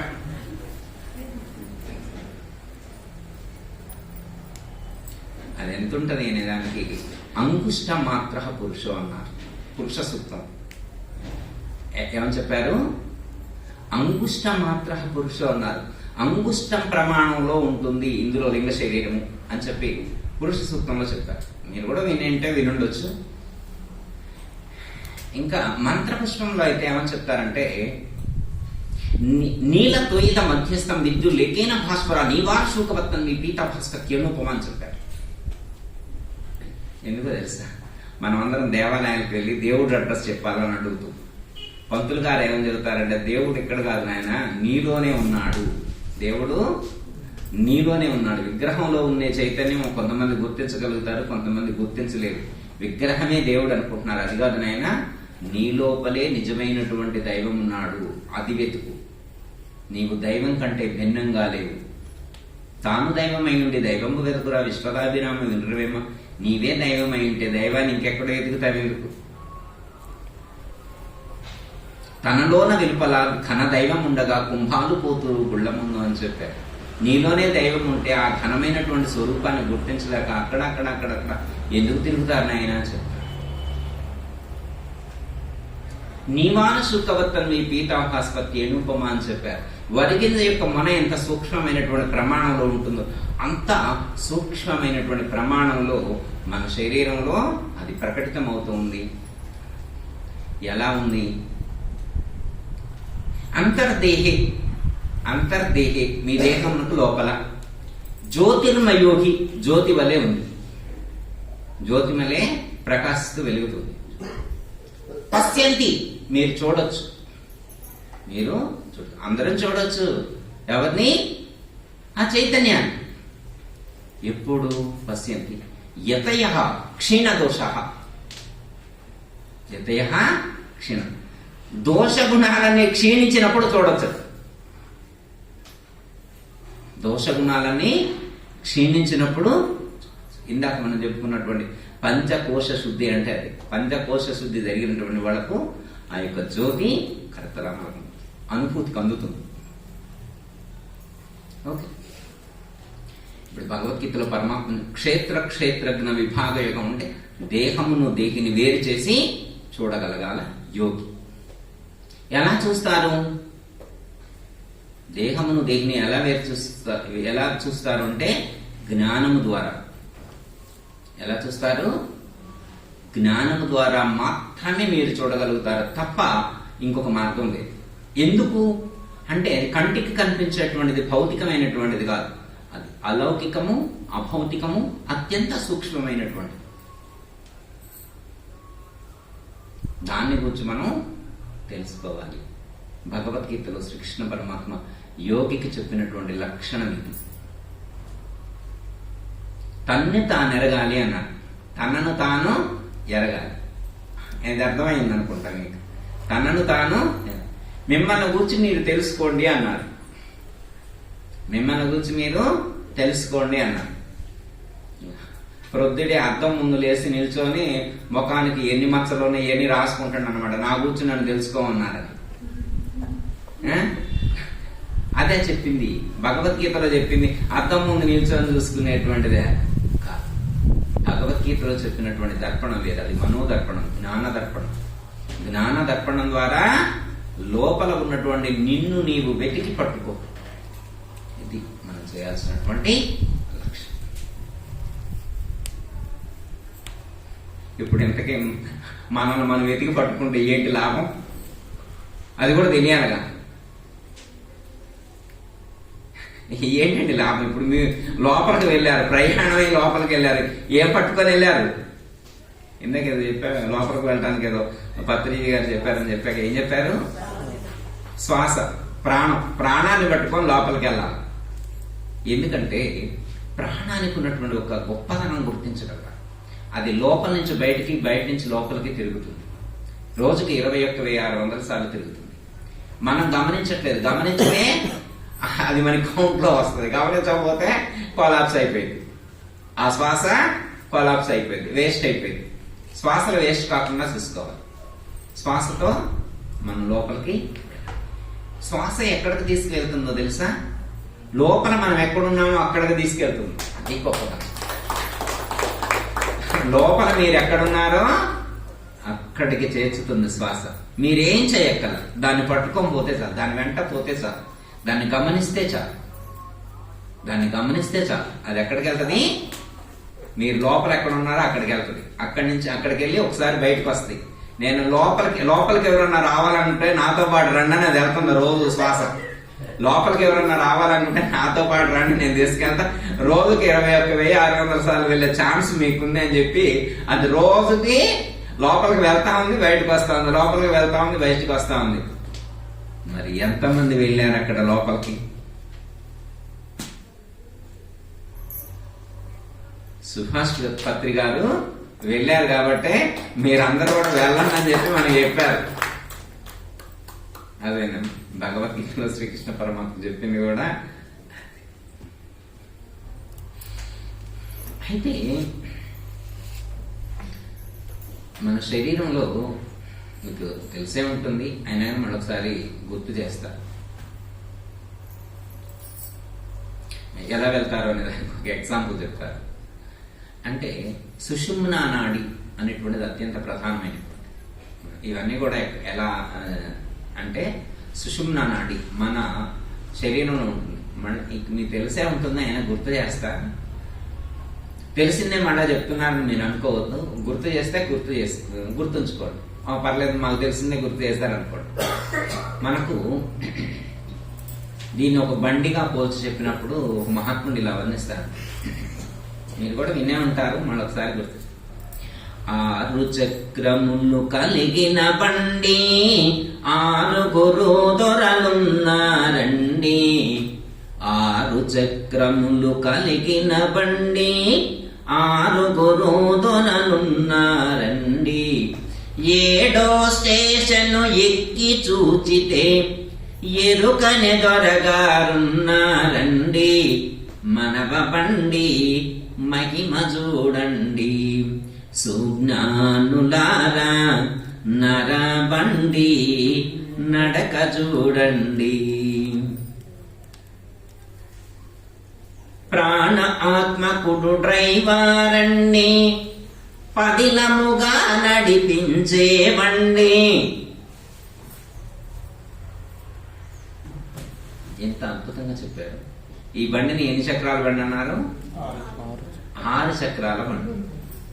6 చక్రాలతో నడుస్తుంది. మీకు తెలిసే ఉంటుంది, 2 చక్రాలు ఉంటే మన స్కూటర్లో స్కూటీ అంటాం, అవునా కదా? అంతేనంటారు. మీరు బుల్లెట్ కూడా అనొచ్చు, మీరు ఇష్టం ఏదైనా అనొచ్చు. 2 వీల్స్ ఉంటే అంటారు. 3 వీల్స్ ఉంటే ఆటో, 4 వీల్స్ ఉంటే కార్, 6 వీల్స్ అన్నాను అంటే ఆయన అంటే బస్సు అన్నాడు. ఒక 6 చక్రాలంటే బస్కేగా గురువు గారు ఉండేది అన్నాడు. వెనక నుంచి ఒక మాట్లాడు, ఓ గురువు గారు చెప్పిన 6 చక్రాల బండి బస్సు కాదు, అది వేరే ఉన్నాను. అది ఏంటది? 6 చక్రములు కలిగిన బండి 6 దొరలున్నారండి. 7వ స్టేషను ఎక్కి చూచితే ఎరుకనే దొరగారున్నారండి. మనవ బండి మహిమ చూడండి. సుజ్ఞానులారా నరబండి నడక చూడండి. మన శరీరం మొత్తం 72,000 నాడులు ఉన్నాయి. ఈ 72,000 నాడులు అత్యంత ప్రధానమైనటువంటి దశవిధ నాడులు అని చెప్పారు. గూగుల్లో కొడితే కూడా వస్తుంది, మీకు తర్వాత అయినా చూసుకోండి. అందులో అత్యంత ప్రధానమైనటువంటి ఇంకా ఇంపార్టెంట్ 3 నాడులు అని చెప్పారు. ఒకటి ఇడనాడి, 2 పింగళ నాడి, 3వది సుషుమ్నా నాడి. సుషుమ్నా నాడి ఈ నాడులు అని చెప్పి ఎక్కడ ఉంటాయంటే ఇవి కొన్ని స్థూలం నుంచి సూక్ష్మంలోకి ఉంటాయి. కొన్ని అచ్చం సుషుమ్నా నాడి ఉందనుకోండి, ఆ అచ్చం సూక్ష్మ శరీరంలోనే ఉంటుంది, అది స్థూల శరీరంలో ఉండేది కాదు. అర్థమైందా? సుషుమ్నా నాడి అనేటువంటిది ఫిజికల్ బాడీలో ఉండేది కాదు, సూక్ష్మ శరీరంలో ఉంటదన్న. ఇందాక మనకి ఎన్ని శరీరాలను ఇందాక ఫస్ట్ స్టార్టింగ్ లో చెప్పాక మర్చిపోయారా? మీరు మర్చిపోరు. స్థూలము, సూక్ష్మము, కారణము, మహాకారణం. అదేనమ్మా. 2వ శరీరంలో ఇక్కడ స్థూలము తర్వాత సూక్ష్మ శరీరంలోనే సుషుమ్నా నాడి ఉంటది. ఆ సుషుమ్నా నాడిని ఆశ్రయించి 7 శక్తి కేంద్రాలు ఉన్నాయి. 7 శక్తి కేంద్రాలు ఉన్నాయి. ఆ 7 6 మనం దాటాలి. 6 మనం దాటాలి. ఆ 6 దాటితే 7వ దాంట్లోకి వెళ్ళిపోవాలి. ఈ 6 దాటించడానికి ఒక్కో చక్రం కాడ ఒక్కో అధిదేవత ఉంటారని చెప్పారు. వాళ్ళని దొరలు అని చెప్పారు. అధిదేవత ఆ ఎనర్జీ మీరు వినే ఉంటారు. మీరు యోగా బుక్స్ కానీ వాటిని ఏమైనా చూసారనుకోండి, 6 చక్రాలు మన శరీరంలో ఇలా కూర్చుంటే ఆసన స్థానం కాడ నుంచి శిరస్సు వరకు ఉంటుందన్నమాట. ఒకటి సుషుమ్నా నాడి. ఫస్ట్ ఏముంటుంది? ఆసన స్థానంలో మూలాధార చక్రం ఉంటుంది, తర్వాత స్వాదిష్టాన చక్రం, తర్వాత మణిపూరక చక్రం నాభిస్థానంలో, హృదయ స్థానంలో అనాహత చక్రం ఉంటుంది, కంఠస్థానంలో విశుద్ధి చక్రం ఉంటుంది, బొట్టు పెట్టుకునే కాడ ఆజ్ఞా చక్రం ఉంటుంది, మాడ దగ్గర సహస్రార చక్రం ఉంటుంది. ఓకే, ఐడియా ఉంది కదా? వీటినే శక్తి కేంద్రాలు అన్నారు. వీటినే చక్రాలు అని చెప్పారు. వీటిని ఏమన్నారు? చక్రాలు అన్నారు. ఈ చక్రాల బండి మీద మనం వస్తున్నాం. 6 చక్రములు కలిగిన బండి అంటే ఇది. 6 చక్రాల బండి అంటే ఇది. ఈ 6 చక్రాలు ఆధారము, స్వాదిష్టానము, మణిపురకము, అనాహతము, విశుద్ధము, ఆజ్ఞ అనేటువంటి 6 చక్రాలే ఈ బండికి ఉన్నటువంటిది. 6. 7వ స్టేషన్ లో ఎరిగే దొర ఉన్నాడు. ఎవరున్నారు? ఎరిగే దొర. అంటే ఎరగటం అంటే మీకు ఐడియా ఉందని నేను అనుకుంటున్నాను. ఎరగటం అంటే మీకు ఐడియా ఉందని నేను అంటే ఎరగటం అంటే ఏంటి? ఇది మీకు అర్థమైందమ్మా? ఫోన్. ఇదేంటది? ఫోన్. అవునా? ఫోనా? ఫోనా? చాక్లెట్ ఇది ఏంటది? పెన్ కదా. అంటే నేను ఫోన్ అని చెప్పినా గానీ, నేను చాక్లెట్ అన్నా కానీ కాదు గురువు గారు ఇది పెన్ అన్నారు. ఇది అంటే ఇది పెన్ను అని చెప్పి మీ లోపల ఏదో ఒకటి ఉంది కదా ఎరిగేది. ఉందా లేదా? ఆత్మ ఎరుగుతుంది కదా. ఆ ఆత్మ అదే ఎరిగేది. ఆ ఆత్మ ఎక్కడుంది? 7వ చక్రంలో ఉందా? ఆ ఎరిగేది లోపల నుండి ఎరిగేది ఏ చక్రంలో ఉంది? 7వ చక్రం ఎక్కి చూసితే ఎరుకని దొరగారు ఉన్నాడండి. ఎంత వంటర్ఫుల్గా చెప్పారమ్మా. మామూలు పాటల్లో మనకు అర్థమయ్యేది చెప్పారు. మామూలు పాటల్లోనే మనకు అర్థమయ్యే పాటలు చదువుకుంటూ పోవడమే కాకుండా ఏం చెప్పారు, ఎందుకు చెప్పారు కదా సార్ పట్టు చూద్దాం. ఆ పట్టు దొరుకుతుంది. పట్టు చూస్తే ఏమవుతుంది? పట్టు దొరుకుతుంది. పట్టు ఎందుకు పట్టు దొరకాలి? ఎందుకు గురుగారు పట్టు దొరికితే జారిపోకుండా ఉంటుంది. పట్టు దొరికితే, పట్టు దొరకకపోతే జారిపోతాం. కొంతమంది వచ్చిన తర్వాత ఏముందండి ఇందులో ఏం లేదని పోతుంటారు. ఎందుకు? వాళ్ళకి పట్టు దొరకదు. పట్టు దొరకకపోతే జారిపోతారు. పట్టు దొరికితే గట్టిగా పట్టుకొని ఉంటారు. మనందరం అలా గట్టిగా పట్టుకొని ఉన్నాడు. ఓకే, ఇప్పుడు ఇంటికి మనం ఏం తెలుసుకున్నాం? లోపల ఆత్మ ఉన్నది. అది ఈ క్షేత్రం లోపలే ఉంది. దాన్ని పట్టుకోవాల్సింది మనమే. దాన్ని పట్టుకోవాల్సింది మనమే. పంచకోశములు కావాలా? పంచకోశాలకు ఆవల. 6 చక్రాలకు పైన, 6 చక్రాలకు పైన ఆ యొక్క ఆత్మస్వరూపం అనేటువంటిది ఉన్నది. దాన్ని మనం తెలుసుకునేందుకే ఈ యొక్క ప్రాణాయామ సాధన లేకపోతే శ్వాస మీద ధ్యాస అనేటువంటి దాన్ని వారు మనకి ఏర్పాటు చేశారు, తెలియచేశారు అనేటువంటి దాన్ని మనం గుర్తుంచుకొని ఆ పద్ధతిని అనుసరిస్తూ ఉన్నాం కాబట్టి మనకు ఆ స్థితి చేకూడదు. లేకపోతే అది ఇంకోటి ఏమంటారంటే మీరు వినే ఉంటారు, మరొకసారి గుర్తు చేస్తా. దేహి దేహం, క్షేత్రము క్షేత్రజ్ఞుడు. ఇందా చెప్పుకున్నాం కదా. మీ ఇబ్బందికరంగా లేవుగమ్మా, పదాలు తెలిసినాయేగా మీకు. మరి నేను మీకు అర్థం కాకుండా నేను చెప్పట్లేకమ్మా. దేహము దేహి, క్షేత్రము క్షేత్రజ్ఞుడు, శరీరము శరీరం తెలుస్తుంది కదా. ఈ శరీరంలో ఆ ఆత్మను కట్టించాలి కదా. కట్టించాలి వద్దా? ఆ కట్టి ఉంచే దాని పేరు ప్రాణం.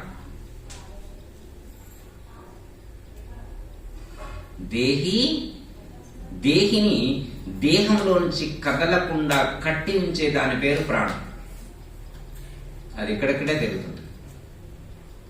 ఇక్కడెక్కడే మళ్ళా ఇక్కడెక్కడే తిరుగుతుంది అన్నది గాలి అనుకునేది. గాలి వేరు, ప్రాణం వేరు.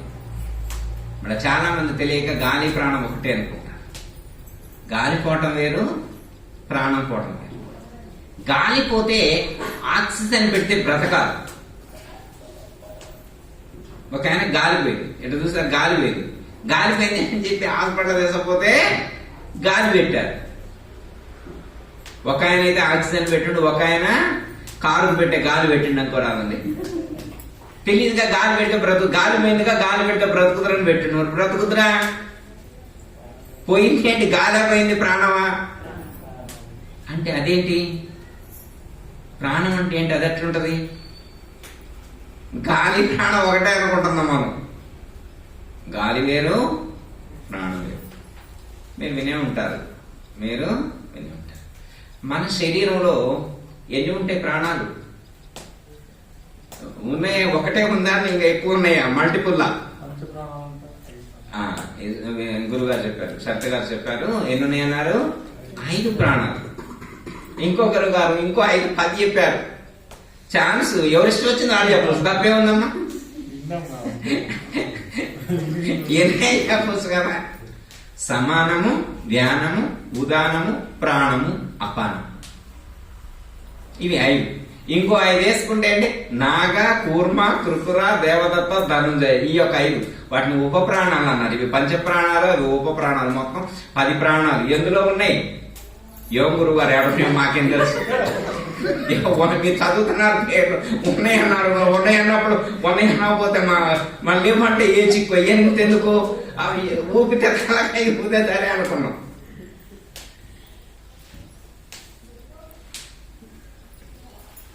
అర్థమైందమ్మా. మనలో 10 రకాల ప్రాణాలు ఉన్నా గాని గుర్తించలేని స్థితిలో ఉన్నది లోకం. లోకం గుర్తించట్లేదు. మన పక్క వాళ్ళ శరీరంలోనా, ఓ గురువు గారు ఇది మాకు సంబంధించిన పక్క వాళ్ళ శరీరంలో ఉన్న వాటి గురించి చెబుతున్నాడు. అది పక్క వాళ్ళది, మాకే సంబంధం లేదు. కాదు కదా. మనలోనే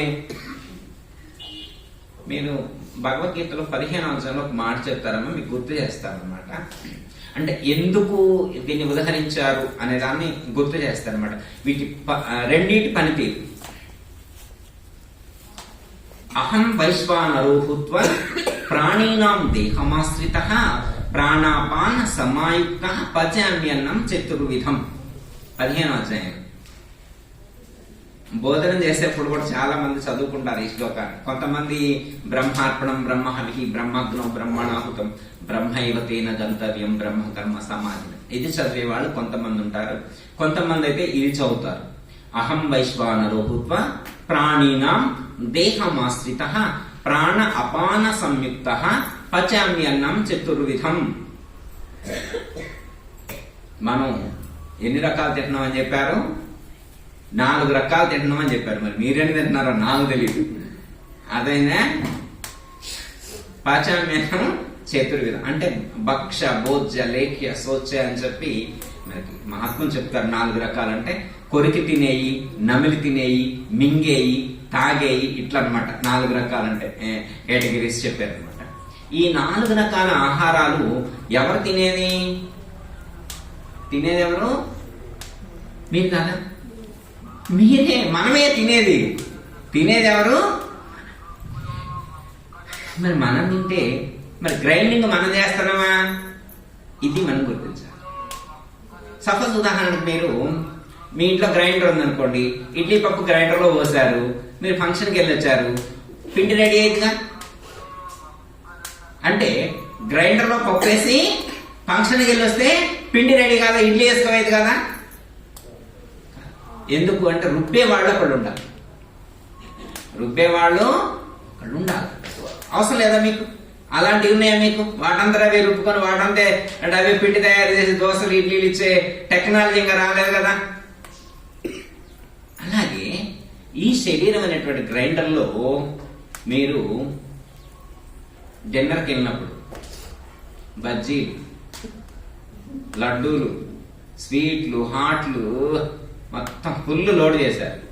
మీరంటే మీరు కాదు, బయట వాళ్ళు అనుకోండి. ఎప్పుడు నేను మీరంటే మీరు అనుకోమాలంటే ఎప్పుడు మీరు యోగులు, మితాహారులు, మిమ్మల్ని గురించి నేను మాట్లాడను. లోకంలో వాడు ఫుల్ లోడ్ చేశారు. ఇంటికి వచ్చి గ్రైండింగ్ గురించి ఆలోచించలా, గ్రైండర్ లోపలేసారు, పడుకున్నారు. మరి గ్రైండ్ చేసింది ఎవరు? దాన్ని రుబ్బింది ఎవరు? దాన్ని ఫిల్టరైజేషన్ చేసింది ఎవరు? తిన్నటువంటి ఆహారాన్ని అన్నరసంగా మార్చింది ఎవరు? పిప్పిని బయటికి పంపించింది ఎవరు? అన్నరసాన్ని రక్తంగా మార్చింది ఎవరు? ఆ రక్తాన్ని శక్తిగా మార్చింది ఎవరు? ఆ రక్తాన్ని ఈ శక్తిగా మార్చి ఆ శక్తితో ఈ శరీరం అనేటువంటి యంత్రం నడవడానికి కారణభూతమైనటువంటి శక్తి పేరేంటి? అదే ఏమన్నారు? అహం వైశ్వానరో భూత్వా ప్రాణి, అదేనమ్మా. అహం వైశ్వానరో భూత్వా ప్రాణీనాం దేహమాశ్రిత. అది ఎవరో కాదు, నేనే. వైశ్వానరాగ్ని రూపంలో ఉన్నటువంటి పరమాత్మ యొక్క స్వరూపం, ఆత్మస్వరూపం. అది నేనే మీ శరీరాల్లో ఉండి మీరు తీసుకున్నటువంటి ఆహారాన్ని చతుర్విధాలైనటువంటి 4 రకాల ఆహారాలన్నిటిని పచనం చేసి అన్నరసంగా మార్చి, రక్తంగా మార్చి, శక్తిగా మార్చి ఈ శరీరం అనేటువంటి యంత్రం నడవటానికి ఆధారభూతంగా ఉంది నేనే. ఎప్పుడు ఎలా? ప్రాణ అపాన సంయుక్త. ప్రాణము అపానము అనేటువంటి 2 వాయువులు తీసుకున్నాం. ఈ మొత్తం ఎన్ని చెప్పుకున్నాం? ఇందాక ఎన్ని చెప్పుకున్నాం? 10 గుర్తున్నాయి. సమానము, వ్యానము, ప్రాణము, ఉదానము, అపానము. ఓకే, ఇవి 5. నాగ, దేవదత్త, ధనుంజయ, కూర్మ, కృకుర. మొత్తం 10 ఎన్ని తీసుకున్నారు? పరమాత్మ 2 తీసుకున్నారు. 2 తీసుకొని డైజెషన్ క్రియ చేసేస్తారు. ఎవరు చేసేది ఇదంతా? పరమాత్మే చేస్తున్నారు. ఒక్క క్వశ్చన్ అడిగి కంక్లూషన్ చేస్తాను, మీకు అర్థమైంది. అయినా కానీ ఒకసారి అడుగుతున్నా. నేను కూర్చున్నా కాబట్టి అడగాలి కాబట్టి అడుగుతున్నా, మీరేం అనుకోవద్దు. అదే ఇప్పుడు ఇంతకు మీ శరీరంలో ఆత్మ ఉందా? మీరున్నారా? అయితే దేవుడు ఉన్నాడా? మీరున్నారా? అంటే దేవుడు పేరున్నారా? ఎప్పుడన్నా దేవుడు అని ఉంటాడా? ఉండడా? ఏమో గురువు గారు ఉంటాడంటే ఏమంటారు, లేదంటే ఏమంటారు అని అనుకోరు కదా. దేవుడు అని కూడా అనుకుంటామమ్మా, అనుకుంటాగా. ఉంటాడు కదా దేవుడు, ఉంటాడు కదా లోపల, ఉంటాడు కదా దేవుడు కూడా ఉంటాడు కదా. ఓకే, మనం కూడా ఉంటామా లేదా ఇందులో? దేవుడు ఒక్కడే ఉంటాడా? మనం కూడా ఉంటామా? దేవుడు ఒక్కడే ఉంటాడు, మనం ఉండమా? అంటే మనం దైవం కంటే భిన్నం కాదు. ఇందులో ఉన్నటువంటి ఆత్మ దైవం కంటే భిన్నం కాదు అనేటువంటి జ్ఞానం దృఢమైతే చాలు. సాధన కంక్లూడ్ అయింది, సాధన కంప్లీట్ అయినట్టే. అయితే వారు చెప్పారు. మీ పేరు స్వామి? మురళీకృష్ణ గారు కరెక్ట్గా చెప్పారు. నేను దైవం కంటే భిన్నం కాదు. అహం బ్రహ్మస్మి అంటే ఇదే. అహం బ్రహ్మస్మి అంటే ప్రజ్ఞానం బ్రహ్మ అని చెప్పిన, ఏమాత్మ బ్రహ్మ అని చెప్పిన, తత్వమసి బ్రహ్మ అని చెప్పిన, సర్వం కల్విదం బ్రహ్మ అని చెప్పిన ఇది. బ్రహ్మము కంటే నేను, ఆత్మ కంటే నేను భిన్నం కాదు. ఒక్కటే ఆత్మ, నేను ఒక్కటే. బ్రహ్మము నేను ఒక్కటే, దైవము నేను ఒక్కటే. జీవుడు దేవుడి కంటే భిన్నంగా లేడు. ఈశ్వరుడు జీవుడి కంటే భిన్నంగా లేడు. జీవో బ్రహ్మైవ నా పరహ అన్నారు శంకరాచార్య వారు. ఈ విషయాన్ని బ్రహ్మ సత్యం జగన్మిథ్య, జీవో బ్రహ్మైవ నా పరహ అని చెప్పి శంకరాచార్య వారు చెప్పింది కూడా ఇదే. ఓకే, మీరు ఆత్మస్వరూపమైతే, మీరు దైవమైతే, ఇక్కడ మనం అందరం గుర్తించాల్సింది ఒక్కటి గుర్తు చేసి కంక్లూషన్ చేస్తామా. మీరు దైవమైతే దైవానికి ఉన్నంత వెయిటేజ్ మీకుందా?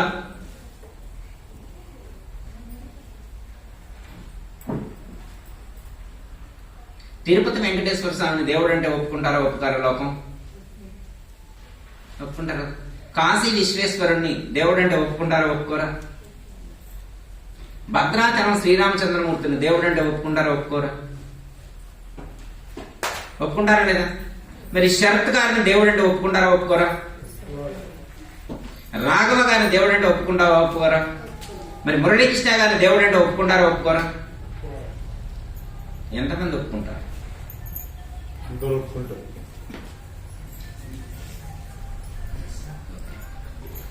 మనమందరం ఒప్పుకున్న వాళ్ళందరూ ఏడకొచ్చారు, ఒప్పుకున్న వాళ్ళందరూ బయటే ఉన్నారు.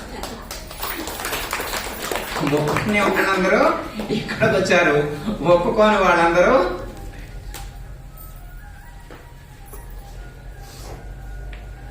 అర్థమైందన్నమాట. అంటే శ్రీ మహావిష్ణువు ధ్యానం చేసి పట్టుకున్నది ఎవరినంటే తన స్వరూపాన్ని. పరమేశ్వరుడు ధ్యానం చేసి పట్టుకున్నది తన స్వరూపాన్ని. మనం కూడా ధ్యానం చేసి పట్టుకుంది ఆ స్వరూపాన్ని. ఉన్నది ఒక్కటే స్వరూపం, ఉన్నది ఒక్కటే స్వరూపం.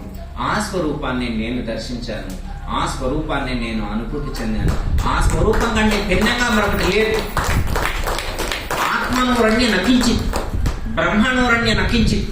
బ్రహ్మము కంటే భిన్నముగా, ఆత్మ కంటే భిన్నముగా కించిత్ పదార్థము కూడా లేదు. లోపల వెలుపల అంతటా అదే ఉంది. లోపల వెలుపల. అదే భగవద్గీతలో 13వ అధ్యాయంలో పరమాత్మ ఒక మాట అంటారు, బహిరంతస్య భూతానాం అచరం చరమేవచ. ఇప్పుడు మనం చెప్పుకున్నటువంటి ఆ స్వరూపం ఏదైతే ఉన్నదో అది ఎక్కడున్నది? బహి అంటే బయట ఉంది, అంతః అంటే లోపల అదే ఉందట, లోపల అదే ఉంది, బయట అదే ఉంది. చరాచరం కదిలే వాటి యందు అదే ఉంది, కదలని వాటి యందు కూడా అదే ఉంది.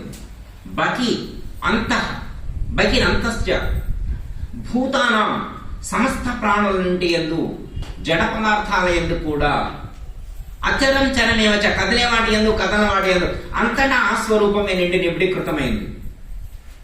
నేను విన్నారు కదా పద్యం చిన్నప్పుడు, ఇందు గలడు అందు లేడని సందేహము వలదు చెప్పి సర్వోపగతుడు ఎందెందు వెతికి చూచిరా అందందే గలడు దానవాగ్రణి వింటే. చిన్నప్పుడు పద్యం నేర్చుకోలేదమ్మా మనకు నేర్పలా? ఎస్, అంతా రామమయం, ఈ జగమంతా రామమయం. ఎవరు చెప్పారు? శ్రీరామదాస్ చెప్పారు. సర్వంలో దైవాన్ని ఉన్నాడా లేడా? ఇప్పుడేగా చెప్పుకుంది, అంతటా భగవత్ స్వరూపం. మన సాధన ఎలా ఎదగాలి, మనం సాధనలో పీక్ స్టేజ్కి వెళ్ళినట్టు ఎలా గుర్తు అంటే ఒక్క మాట చెప్పి కంక్లూషన్. పీక్ స్టేజ్కి వెళ్ళినట్టు ఎలా గుర్తంటే, మీరు కళ్ళు మూసుకొని మాత్రమే కాకుండా కళ్ళు తెరిచి కూడా ఆ స్వరూపాన్ని దర్శించగలగటమే ఫైనల్ స్టేజ్. ఇప్పుడు దైవం అంటే ఎక్కడున్నారని అనుకుంటున్నారు? కళ్ళు మూసుకొని లోపల చూస్తారు. దేవుడు ఎక్కడున్నా, ఆత్మ ఎక్కడుందంటే కళ్ళు మూసుకొని లోపల చూస్తుంది. ఇది ఫస్ట్ స్టేజ్. ఇది అందరు చేసేది. యోగి, జ్ఞాని, సిద్ధ పురుషులు, పత్రిజీ గారు లాంటి వాళ్ళు ఉన్నారనుకోమ్మా, వాళ్ళు ఎలా చూస్తారు? బయట కూడా వాళ్ళు కళ్ళు మూసుకొనే కాదు, కళ్ళు తెరిచి కూడా అదే స్వరూపాన్ని చూడగలుగుతారు. బయట లోపల అంతటా ఆ స్వరూపాన్ని చూడగలరు. అంతటా అదే స్వరూపం ఉన్నప్పుడు, అంతటా అదే స్వరూపానుభూతి నీకు కలిగినప్పుడు మళ్ళీ కళ్ళు మూసుకోవడం అంటే బయట ఉన్నది ఆత్మ కాదా? బయట ఉన్నది పరమాత్మ స్వరూపం కాదా? ఇప్పుడు ఇందాక అనుకున్నాం, అంతటా అదే ఉంది అనుకున్నాం కదా, అంతటా అదే స్వరూపం ఉందని అనుకున్నావా లేదా? కళ్ళు మూసుకొని ఎప్పటి వరకు చేయాలి అంటే, అంతటా ఉన్న స్వరూపాన్ని చూసే సామర్థ్యం పెరిగేదాకా కళ్ళు మూసుకొనే చేయాలి. అంతటా దర్శించేటువంటి సామర్థ్యం మనకు పెరగాలన్నమాట. ఫ్యాన్ లాగానే కనబడి, మైక్ లాగా కనబడి, పెన్నులాగా కనబడి, కుర్చీలాగా కనబడుతూ ఉన్నంతసేపు సాధన చేస్తూనే ఉండాలి. అత్తగారు లాగానే కనబడి, కోడలు గారు లాగానే కనబడి, బంగారం లాగానే మీకు పదార్థాలుగానే కనిపిస్తూ ఉన్నంత వరకు మెడిటేషన్ చేస్తూనే ఉండాలి. పదార్థాల వెనక ఉన్న యథార్థాన్ని పట్టుకునే సామర్థ్యం పెరిగినప్పుడు ఇంక మీరు సాధన ఆపచ్చు. అందరు సాధన చేస్తున్నా కానీ మీరు సాధన చేయాల్సిన అవసరం లేదు. అప్పుడు ఇక్కడికి రావాల్సిన అవసరం లేదు. ఎప్పుడు రావక్కర్లేదు. మీరేమైనా అనుకోవద్దు, సార్ నేను రావద్దని అంటున్నారని ఫీల్ అవుతారా? సత్యమే కదా. ఎప్పటి వరకు రావాలా? ఈ ఆశ్రమానికి ఎప్పటి వరకు రావాలంటే పదార్థంలో ఉన్న యథార్థాన్ని పట్టుకోగలిగినంత వరకు, అలా పట్టుకున్నప్పటికి రావాల్సిన అవసరం లేదు. అప్పటిదాకా మనం రావాలి. చాలా మంది ఏంటంటే ఒక లిమిటేషన్, ఒక చైతన్యం అనేటువంటిది ఒక లిమిటెడ్ గా ఉందనుకుంటున్నారు. ఒక శరీరానికి మాత్రమే పరిమితమైందనుకుంటున్నారు. ఒక విగ్రహానికి మాత్రమే పరిమితమైందనుకుంటున్నారు. ఒక యంత్రానికి మాత్రమే పరిమితమైందనుకుంటున్నారు. ఒక దేవాలయానికి మాత్రమే పరిమితమైందనుకుంటున్నారు. అలా ఒక ఆవరణకు ఒక పరిమితి కలిగి, ఒక పరిధి కలిగి ఉన్నది అనేటువంటి స్థితి నుంచి అపరిమితమైనటువంటి, అవతులు లేనటువంటి ఆ స్థితి వరకు సాధకుడు ఎదిగినప్పుడు ఇంకా సాధన చేయవలసినటువంటి అవసరం లేదు. ఆ స్థితికి మనం చేరుకున్నప్పుడు మనం ఈ యొక్క శ్రీ విశ్వ చైతన్య పిరమిడ్ ఆశ్రమం యొక్క ఇక్కడికి వచ్చిన దానికి ప్రయోజనం చేకూరడం. అంటే పీక్ స్టేజ్, అది లాస్ట్ స్టేజ్. అక్కడికి మనం రావాలి. అక్కడికి రావటం కోసం ఎవరు సపోర్ట్ చేయాలి? ఒకటి, మిమ్మల్ని మీరు సపోర్ట్ చేసుకోవాలి. మీరు ఇక్కడ ఇన్వెస్ట్ చేయాల్సింది ఏంటి? దానికోసం ఇన్వెస్ట్ చేయాల్సింది ఏంటంటే డబ్బులు ఇవ్వడం అని కాదు. ఇక్కడ ఇన్వెస్ట్మెంట్ ఏంటంటే టైం. మీరేం ఏమి ఇవ్వాలా? టైం. ఈ ప్రపంచంలో మనకి ఎవరు ఇవ్వలేదు. ఈ ప్రపంచంలో మనకి ఎవరు ఏమంటే గురువు గారు నాకు ఒక 50 రూపాయలు ఎక్కువ కావాలంటే నేను ఇవ్వగలుగుతానా? నేనేమి ఇవ్వలేను. మనకి ఎన్ని రోజులు ఆయన ఇచ్చారు? ఎవరిచ్చారు? మీకు ఎవరు ఇచ్చారా? ఏమైనా ఇచ్చారా? ఇన్ని రోజులు ఈ లోకంలో ఇన్ని రోజులు ఉండాలని డిసైడ్ చేసి మనకి పంపించారు కదా. ఒక ఆయన పంపించారా లేదా? ఏమో గురువు గారు మమ్మల్ని ఎవరూ పంపించలేదు, మా అందరం మేము వచ్చిన మీరు అనుకున్నా ఓకే. కాదులే ఒకళ్ళు పంపించారని అనుకున్నా ఓకే. దానికంటే ఎక్స్టెండ్ అవ్వవు రోజులేమి ఎక్స్టెండ్. ఎప్పుడు రోజులు ఎక్స్టెండ్ అవుతాయి? ఎప్పుడు రోజులు ఎక్స్టెండ్ అవుతాయి అంటే మన యొక్క ఆయు ప్రమాణాన్ని ఉచ్ఛ్వాస నిశ్వాసంలో కొలిచారు. ఎలా? ఉచ్ఛ్వాస నిశ్వాసంలో కొలిచారన్నమాట. అంటే 80 సంవత్సరాల ఆయు ప్రమాణానికి ఇన్ని ఉచ్ఛ్వాస నిశ్వాసాలు తీసుకోవాలని చెప్పి మనకు ఇచ్చారు. అయితే మన ఉచ్ఛ్వాస నిశ్వాసాల యొక్క వేగాన్ని తగ్గించుకుంటే, ఉచ్ఛ్వాస నిశ్వాసాల యొక్క వేగాన్ని తగ్గించుకుంటే ఆయుష్ పెరుగుతుంది. ఆయుష్ పెరుగుతుంది. మీకు వినే ఉంటారు, చాలా మీకు నాలెడ్జ్ ఎక్కువ ఉంది మీరు చెప్పిన దాన్ని బట్టి. గ్రేట్.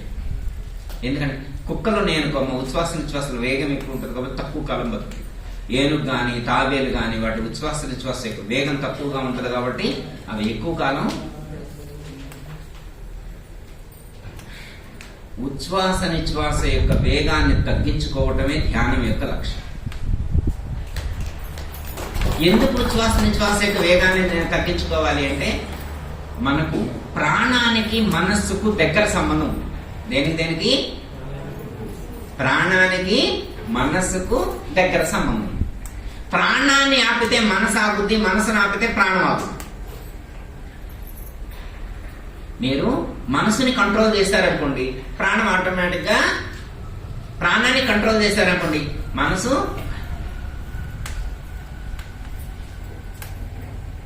అంటే మనస్సుకి ప్రాణానికి ఉన్నటువంటి అవినాభావ సంబంధం అలాంటిది. అవి రావటం ఒకేసారి వస్తాయి, పోవటం కూడా ఒకేసారి. భగవద్గీతలో శ్రీకృష్ణ పరమాత్మ ఏమని చెప్పారంటే, యోగులు చేయవలసినటువంటి సాధనలో అత్యంత ప్రధానమైనటువంటి దాన్ని ఏమని చెప్పారంటే పావును పట్టుకోవాలన్నారు. ప్రాణాన్ని పట్టుకోవడం. పావును పట్టుకోవడం అంటే ప్రాణాన్ని పట్టుకోవడం. అయితే ప్రాణాన్ని ఎంతసేపు నిలిపి ఉంచుతూ అంటే పత్రిజీ గారి దాంట్లో కుంభకాలు లేవు. నేను గమనించాను, కుంభకాలు లేవు. శ్వాస మీద ధ్యాస పెడితే చాలు. మీరు హిమాలయాల ప్రాంతాలకు వెళ్ళినప్పుడు కొంతమంది యోగులు మీరు గమనించితే ఒక్కసారి ప్రాణాన్ని తీసుకుంటే కొంత నెలకి, 3 నెలలకి, 6 నెలలకి, సంవత్సరం, 2 సంవత్సరాలు, 3 సంవత్సరాలు, 5 సంవత్సరాలు, 12, 18, 20 సంవత్సరాలు కూడా ఒక్క ప్రాణాన్ని పీల్చుకొని ఒక్క ప్రాణాన్ని విడిచిపెట్టినటువంటి వాళ్ళు కూడా ఉంటారు. అది కుంభకం. అలా చేసేవాళ్ళు ఉంటారు. వీరు అలా చెప్పలేదు. వీరు అలా ఎందుకంటే అలా చేయవలసినటువంటి అవసరం లేదు. మనకి అలా చేసే అవకాశాలు లేవు. అలా చేయటం తప్పని కాదని వాళ్ళ గురువులు అలా చెప్పారు, వాళ్ళు అలా సాధన చేశారు. దానికి కూడా వాళ్ళ పూర్వజన్మ కర్మఫలం ఏదైతే ఉన్నదో, ఆ సంస్కారం ఏదైతే ఉందో, ఆ సంస్కారానికి అనుగుణంగా వాళ్ళు అట్లా అడుగులు వేశారు. మన పూర్వజన్మ సంస్కారం ఏదైతే ఉన్నదో ఆ సంస్కారానికి అనుగుణంగా ఈ మార్గంలోకి వచ్చి అడుగులు వేస్తే ఇలా సాధన చేయటం అనేటువంటిది జరిగింది. ఒకటి ఏంటంటే ఉచ్ఛ్వాస నిశ్వాసల యొక్క వేగాన్ని కంట్రోల్ చేస్తే ఏమవుతుందంటే మనసు నిశ్చలత్వాన్ని పొందుతుంది. మనసు నిశ్చలత్వాన్ని పొందితే ప్రయోజనం ఏంటి? మనసు నిశ్చలత్వాన్ని పొందితే కలిగే ప్రయోజనం ఏంటి అంటే, ఇందాక నేను చెప్పా కదా, సుషుమ్నా నాడి అడుగు భాగంలో కుండలిని శక్తి ఉంటుంది. మూలాధార చక్రానికి సమీపంలో కుండలిని శక్తి ఉంటుంది. ఆ కుండలిని శక్తి ఎప్పుడు సహస్రార చక్రంలోకి పైకి వెళ్తుంది, ఊర్ధ్వ గమనం ఎప్పుడు చేస్తుంది అంటే మనసు నిశ్చలంగా ఉన్నప్పుడు మాత్రమే. మనసు నిశ్చలంగా ఉంటే ఆటోమేటిక్గా అది పైకి వెళ్తుంది. అర్థమైందమ్మా? ఎవరి మనసు నిశ్చలంగా ఉంటుందో వాళ్లకు ఆ కుండలిని శక్తి ఆటోమేటిక్ గా పైకి వెళ్తుంది. ఆ మనసు నిశ్చలంగా ఉండాలంటే మీరేం చేయాలంటే ఉచ్ఛ్వాస నిశ్వాసాన్ని సమస్థితిలో ఉంచితే చాలు. ఉచ్ఛ్వాస నిశ్వాసాల యొక్క వేగాన్ని సమస్థితిలో ఉంచితే మనస్సు నిశ్చలమవుతుంది. మనస్సు నిశ్చలమైనప్పుడు ఆటోమేటిక్ గా కుండలిని శక్తి. అందుకే పత్రిజీ గారు ఇంత సులువైనటువంటి విధానాన్ని మనకు అందించారు. అర్థమైందమ్మా? దీనికోసం కష్టపడాల్సినటువంటి అవసరం లేదు. చాలా మంది తెలియక రకరకాల పద్ధతుల్ని అనుసరించి ఇబ్బంది పడుతూ ఉన్నారు. ఇది చాలా సింపుల్ స్టిక్. ఎందుకంటే అందరూ ఆచరించడానికి వీలైనటువంటి పద్ధతి అన్నమాట. దీనికోసం ఏం కష్టపడాల్సినటువంటి అవసరం లేదు. ఎంత ఇబ్బంది ఉంటుందా? ఏముంది దీంట్లో? కూర్చోవటమే కదా. ఇందాక మీకు స్టార్టింగ్ లోనే ఒక మాట చెప్పారు, కూర్చోవడం అంటే ఫ్లెక్సిబిలిటీలో కూర్చుంటున్నాం. పతంజలి మహర్షి కూర్చోవటం అనే దానికి ఆసనం అనేటువంటి క్రియ చెప్పారు. ఎన్నో సాధన పతంజలి చెప్పింది? అష్టాంగ యోగంలో 3వది. 1 యమము, 2 నియమము, 3వది ఆసనము, 4వది ప్రాణాయామం. ప్రాణాయామం ఎప్పుడు చేయాలంటే 4th స్టేజ్లో యమము నియమము అయిన తర్వాత కూర్చోవటం రావాలన్నమాట. ఇట్లే నేను ఎక్కడ వెళ్తే కూర్చోవడం రావాలంటే, ఏం గురువు గారు మాకు ఆ మాత్రం కూర్చోవడం రాదా, అది కూడా నువ్వు చెప్పాలా అన్న. మేము ఆశ్రమం కట్టి 10 ఏళ్ళు అవుతుంటే ఇప్పుడు వచ్చి కూర్చోవడం గురించి చెబుతున్నారా అంటే, పతంజలి చెప్పిన కూర్చోవడం అంటే ఏంటమ్మా, శరీరం ఎక్కడ కూర్చుందో మనసు కూడా అక్కడే కూర్చోవాలి. అది ఆయన చెప్పారు. పతంజలి మహర్షి చెప్పినటువంటి కూర్చోవడం అంటే ఏంటి అర్థం? శరీరాన్ని ఇక్కడ కూర్చోబెట్టి మనసుని ఇంకో చోట కూర్చోబెట్టదు. ఇప్పుడు శరీరాన్ని తీసుకొచ్చి ఎడ కూర్చోబెట్టి వనభోజనాలు పోకుండా అయిపోయినాయి వాళ్ళని చెప్పి తీసుకెళ్ళి అక్కడ చెట్ల చుట్టూ తిప్పిన వాళ్ళకి ఏం ఉపయోగం ఉంటుంది? అక్కడికి ఎమ్మెల్యే వచ్చే, ఎంపీ వచ్చే, ఫ్రెండ్స్ వచ్చే, అక్కడ ఎంటర్టైన్మెంట్ అంతా మిస్ అయ్యి అనవసరంగా వచ్చి శరీరాన్ని ఎడ కూర్చోబెట్టాల్సి వచ్చిందని చెప్పి మనసుని అక్కడ తిప్పినాం అనుకో, ఉపయోగం ఉంటుందా? ఆసనం అంటే అది రావాలన్నారు. ఏం రావాలా? శరీరాన్ని ఎక్కడ కూర్చోబెట్టుకో, మనసును కూడా అక్కడ కూర్చోబెట్టాలి. ఇది ఆసనం. కూర్చోవడం అంటే కదలకుండా కూర్చోవడం అని కాదు. శరీరం అడుగదన్నా ఏం కాదు, ఇది కదన్నా ఏం కాదు. అంటే ఋషులు మనకు పద్మాసనం అని చెప్పారు. మనకి పత్రిజీ గారు దాన్ని చేసేసారు. ఎందుకంటే అందరికీ సాధ్యం కాదు కాబట్టి, ఎక్కువ మందితో ఇది చేయించాలి అనేటువంటి లక్ష్యం వారికి ఉంది కాబట్టి పద్మాసనాన్ని తీసేస్తారు. కానీ యోగ సంప్రదాయంలో పద్మాసనాన్ని వాడతారు. ఒకవేళ మీకు చేతనైతే పద్మాసనం కూడా వాడచ్చు. లేదా ఫ్లెక్సిబిలిటీ, సుఖంగా ఉండాలి. మీరు కంఫర్ట్ జోన్ లో కూర్చోవాలి. భగవద్గీతలో శ్రీకృష్ణ పరమాత్మ ఏమంటారు? సమంకాయ శిరోగ్రీవం ధారయన్నచలం స్థిరం. సమంకాయ శిరోగ్రీవం ధారయన్నచలం స్థిరం. సంప్రేక్ష నాసికాగ్రం స్వం దిశానవలోకయం. ఇది ఇంపార్టెంట్ శ్లోకం. యోగులకు చెప్పబడినటువంటి ఇంపార్టెంట్ శ్లోకాలు భగవద్గీతలో ఇది ఒకటి చెప్పేమన్నాను. ఆత్మ సంస్థం మన కృత్వా, ఆత్మ సంస్థం మన కృత్వా. యొక్క మనస్సును ఆత్మ యందు స్థాపించండి. ఎప్పుడు? సమంకాయ శిరోగ్రీవం. అది శరీరాన్ని కింద కూర్చోబెట్టారా, పైన కూర్చోబెట్టారా, మీ ఇష్టం. ఎక్కడైనా కూర్చోబెట్టండి. వెన్నెముక నిటారుగా ఉండేట్టు కూర్చోండి. ఇక చాలా మంది యానబడుతుంటారు. యానబడకూడదు.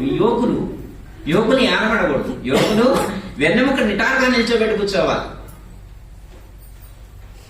మెడ వంచకూడదు, వీపు వంగకూడదు, మెడ వంగకూడదు.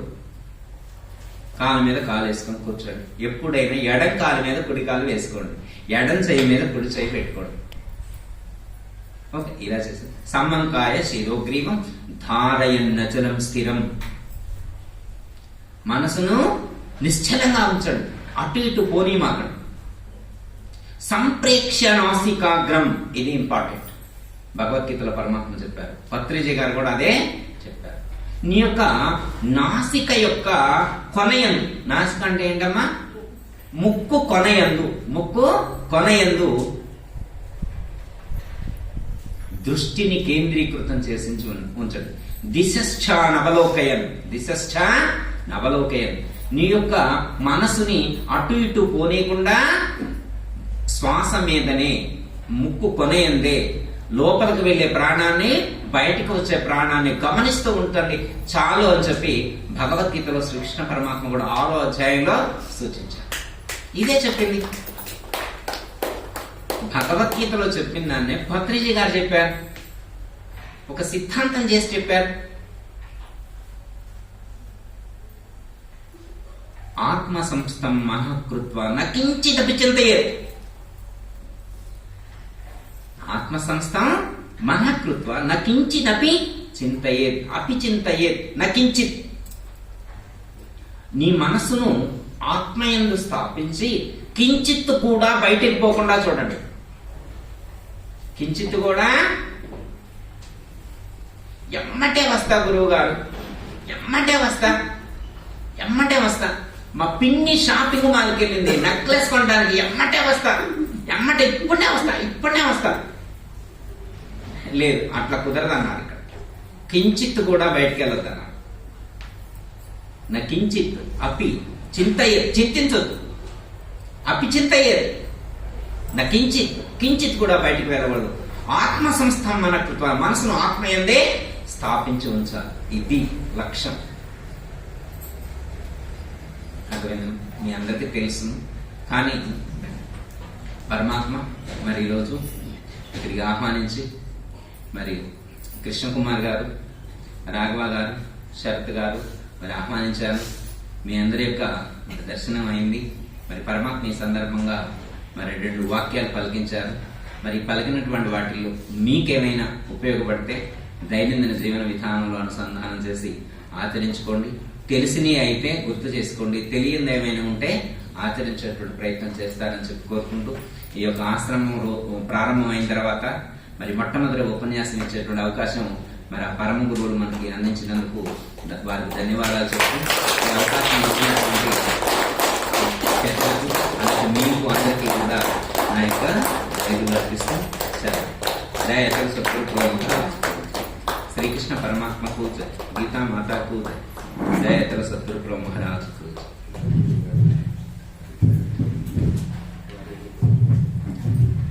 ఒక 5 నిమిషాలు ధ్యానం చేద్దామని.